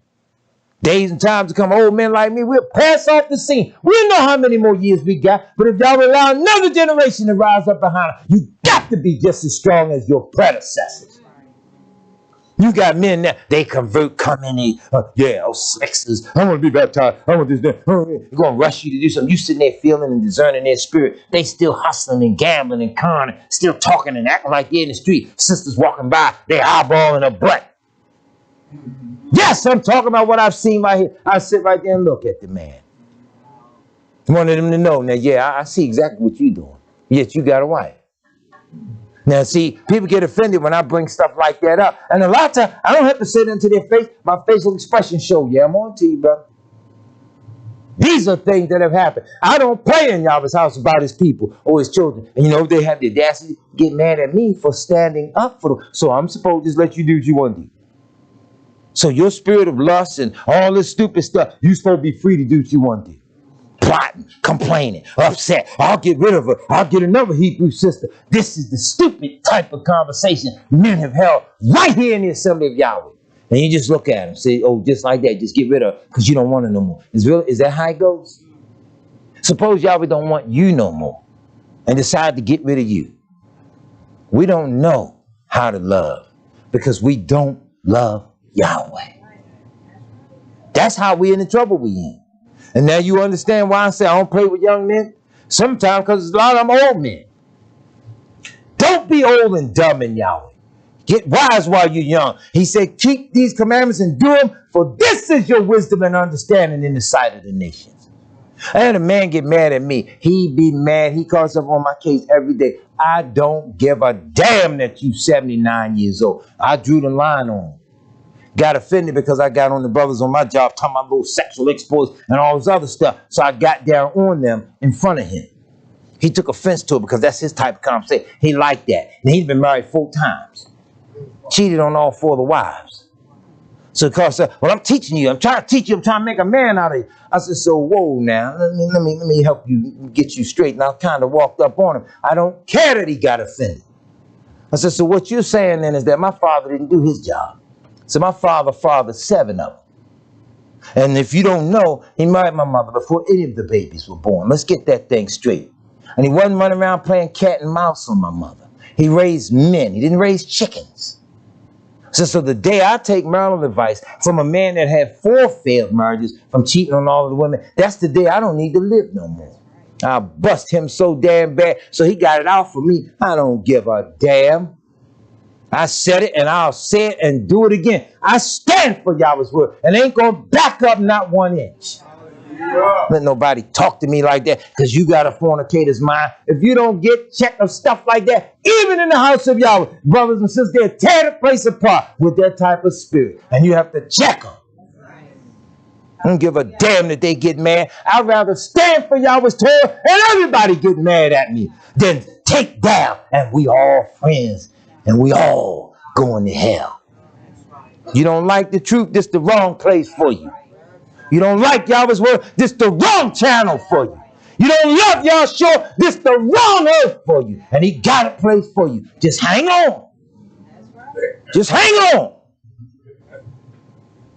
I ain't trying to burn.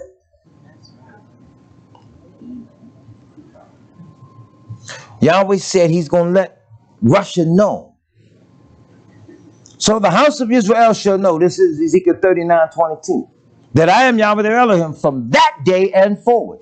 And the heathen shall know that the house of Israel went into captivity for their iniquity, because they trespassed against me. Therefore hid I my face from them, and gave them into the hands of their enemies. So fell they all by the sword. According to their uncleanness and according to their transgressions have I done unto them, and hid my face from them. Therefore, thus saith Yahweh Elohim, now will I bring again the captivity of Yaakov, and will have mercy upon half the house of Israel. I thought y'all book better say the whole house of Israel. Brothers got mad at me now. And this poor little assembly in Cincinnati, Ohio. Poor brother got mad at us. You are not the house of Israel in Cincinnati. I'm thinking, you jackass. You think I don't know what city I'm in? The whole house of Israel has been scattered around the world. No one particular assembly has a monopoly or a copyright on Yahweh's name. Are we not the people called by his name? Is not this man here Israel? Is he not the one Hosea 11:1 is talking about? He says, when Israel was a child, then I loved him and called my son out of Egypt. So the brother, you're not the house of Israel of Cincinnati. And he started a whole argument on nothing. I backed up off of him. The administrator was on the channel, man. The administrator was on him like a fly on poop. And you know how quick that happened. Let's get a better analogy. But anyway, he was on him like the sunshine on the earth. He didn't play with it. And then blocked him. We don't give you the right to keep on arguing. Anybody got no time to be arguing with nobody? Yahweh's word is a blessing unto all of Israel if we simply just receive it. That's why I get on you all in a heartbeat. I rebuke you and let you know, no, you better do better. You ain't going in Yahweh's kingdom on your own rules. We need to know that. It's not our rules. The rules are Yahweh's. We got to abide by the rules. And I'm going to tell you something else in case you ain't thought this through. The package that the rules come in, you better protect it. And what am I talking about? This vessel. This is the package that the rules came in. You get a package from Amazon, don't you get that little letter, open it up all neat, fanciful. I watch people open up packages at the house. See, you know us men, we a little more brutal, right? We rip it open, be done broke whatever it is in it, right? And people, you open it real neat. You be like, come on, we get it open real quick. I want to see what it is before I walk away. Being nosy, it ain't mine anyway, but just looking. Well, the package. Remember Isaiah 59, he says, my words that I put in your mouth should not depart out of your mouth. Now, out of the mouth of your seed, now out of the mouth of your seed forever, says Yah. Then this is the package that the Torah comes in. It is freshly wrapped. It is beautifully wrapped. The way that he designed the package and the wrapping. You know, you take it out the box. You don't even know how to throw the box away because the box was all neat. All right, well, this is your box. It's pretty to Yahweh. Don't matter how you look when you look in the mirror. This is the package. Say it next time you front the mirror. Say, this is the package he put the Torah in. I like that packing. You know, look at the packing, okay? Sometimes the packing change. You know, the label on top disappears sometimes. You understand, but it's the packing, right? Take care of it. He loaned it to you. And when he give it to you, permanently, oh, there's no words to describe it. These little earthly vessels, look, real quick, think, Israel. Who in all the universe can take dirt and make it beautiful? Who can make? When I was a child, we made mud pies. And if you, I was a stupid little child, all right? We made mud pies. Little children next door made the mud pies. And you know it's mud. Brother, he giggled. He must have did that too. Anyway, you got to taste it. And you know it's dirt. People say, oh man, I got to unsubscribe from this channel. That brother, he done ate a mud pie.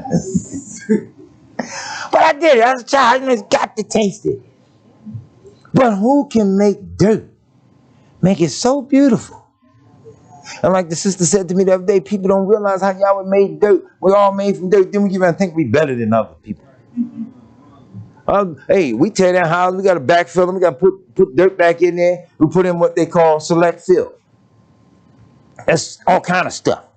But that last layer, topsoil, it's real dark. It's rich. It's pretty. It's got to be clean. It's a topsoil. We get it in there sometimes about 4 inches thick. Topsoil. And like the sister said, that's us. Some of us get in here and think we better than others. We all do. Some of us think we better than others. So you topsoil. And when she said that, that was so funny because it is so true. We think we topsoil. We're all dirt.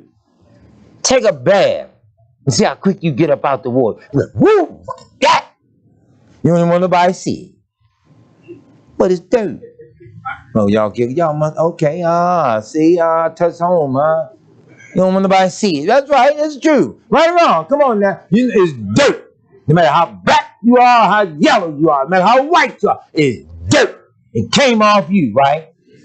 You done ate your food, lick your little finger. You ate that dirt.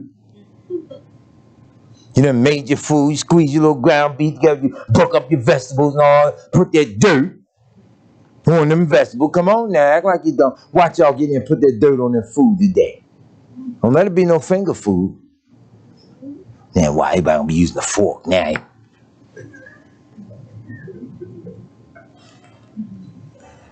It's dirt.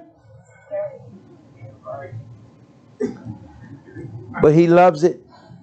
He made it. He made dirt. Dirt that can sing. Dirt that can praise him. Dirt that can lift Kodesh's hands to his name. Dirt that can sing praises. When he said the rocks should cry out, you come from crush enough rocks and see if you don't get dirt. I need to cut off right there. Look, Ezekiel 40 through 48 is so beautiful that it really requires its own lessoning within and of itself, because from chapter 40 to 48, all it does is it lays out the geographical locale, and it sets the order of Yahweh's house and his affairs and the kingdom. It lays the order of the whole house for the kingdom age. That had to be so profound to receive that from Yahweh, to explain to people how he's going to establish the kingdom. Now, my closing note is this. After you read Ezekiel 40 through 48, it ain't a home assignment, but just take your time and read it. Then go back and Google a map of the Vatican. See if them thieves didn't copy how Yahshua going to structure their kingdom age. Because them priests, remember, the sons of Aaron, they have no land coming to them. They have no inheritance. For Yahweh and the Lamb are their inheritance. See, the preachers today, they worry about collecting tithes and buying big houses and all this stuff for themselves. They don't know what to do for Yahweh's people in his land with all the things that were collected. Yahweh didn't need the money. So the money was used for his people, for the services of his affairs, to stretch out. But they don't know to do that. They want the bigger car. I pulled up at a light the other day, a local pastor here in Baltimore. I don't know how much the car cost, but I can tell you it wasn't cheap. I'm at the light on Northern Parkway, way up the road a little bit. No, it was an Aston Martin. I thought it was a 2022 Corvette, because it was shaped real low to the ground, a little sleek and all. But I'm sitting on my raggedy truck and I'm at the light and looking at it. And I said, that's what the 2022 looked like. But when he drifted up and I read on the back, Aston Martin, I'm like, how many of them can be in the city? But it was laid, $250,000, $250,000 car. See, you know how many homeless people you could have fed? Do you know how many housing units you could have built with $250,000? You driving around in the street. Little boo-boo done stole his grandmother's car key to her Chevy Chevette, which ain't going above 70. But he come down the street at 110, slam right into you running from the police. You die on the scene in your Aston Martin. He jump out of a Chevy Chevette, a 72 Chevy Chevette, and run through the woods and lose the police. And that's the end of that. Don't let it break down, but they won't be able to get the parts. I bet. That insurance noise is nothing. Well, see, that's how the world lives. Listen, Yisrael. Every day ain't going to always be a bad day. Everything ain't going to always be rough and tough. But we do have some rough, tough times coming. And you would want somebody to preach it and explain it to you and lay it out in the event you get caught one day and look up and realize this is it. This is what the elder was teaching us about. This is what he said. You've been prepared to handle it. Sometimes you're prepared and you don't even know you've been prepared. When Elder Johnson passed off the scene, I've never felt more inadequate in all my life. Until one day I sat down and was going over some of his notes, and I remember something he said, because as a young man, like the minister and the deacon, he would always get up and preach. Get up, catch me on the way. I ain't had no notes and nothing. Preach off the top of your head. He said, the Spirit always give you something. I didn't know until one day he rebuked me in the most beautiful manner. He said to me, get up and preach. You've been ready. You just don't know it yet. That was one of the most beautiful compliments that I had ever heard, because I didn't realize he saw it. But I just loved to hear him preach so much, I didn't want to preach. And in my selfishness, I wanted him here with me forever. Well, want to meet with him forever, and the prophets and all the others of old, all those patriarchs and matriarchs that have done well in Yahweh, you want to be with them forever? You got to do like they did. That way, when he bring us all together, you get up, them new glorified bodies, them bodies ain't going to be dirt. Them bodies got to live forever. Praise his name, Yisrael.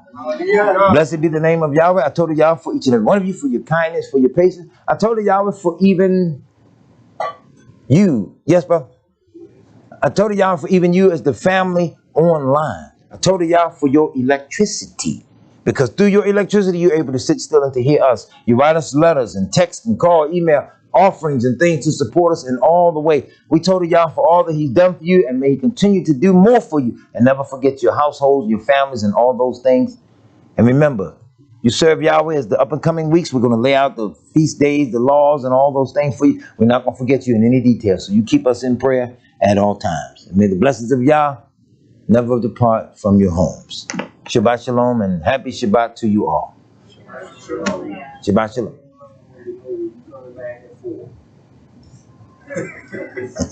She pinned me down. Lady online want to know if I'm coming back at 4. Nah.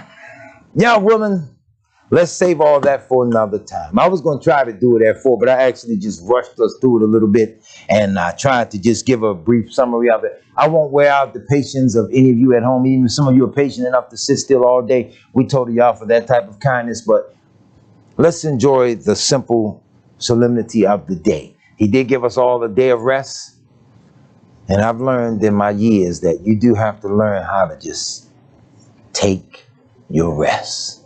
So I thank Yahweh for you all. I simply love and honor you all. May the blessings of Yah never depart from your homes. In any event, we never meet face to face. See you in their kingdom. Hallelujah. Shabbat shalom, Yisrael. Aye.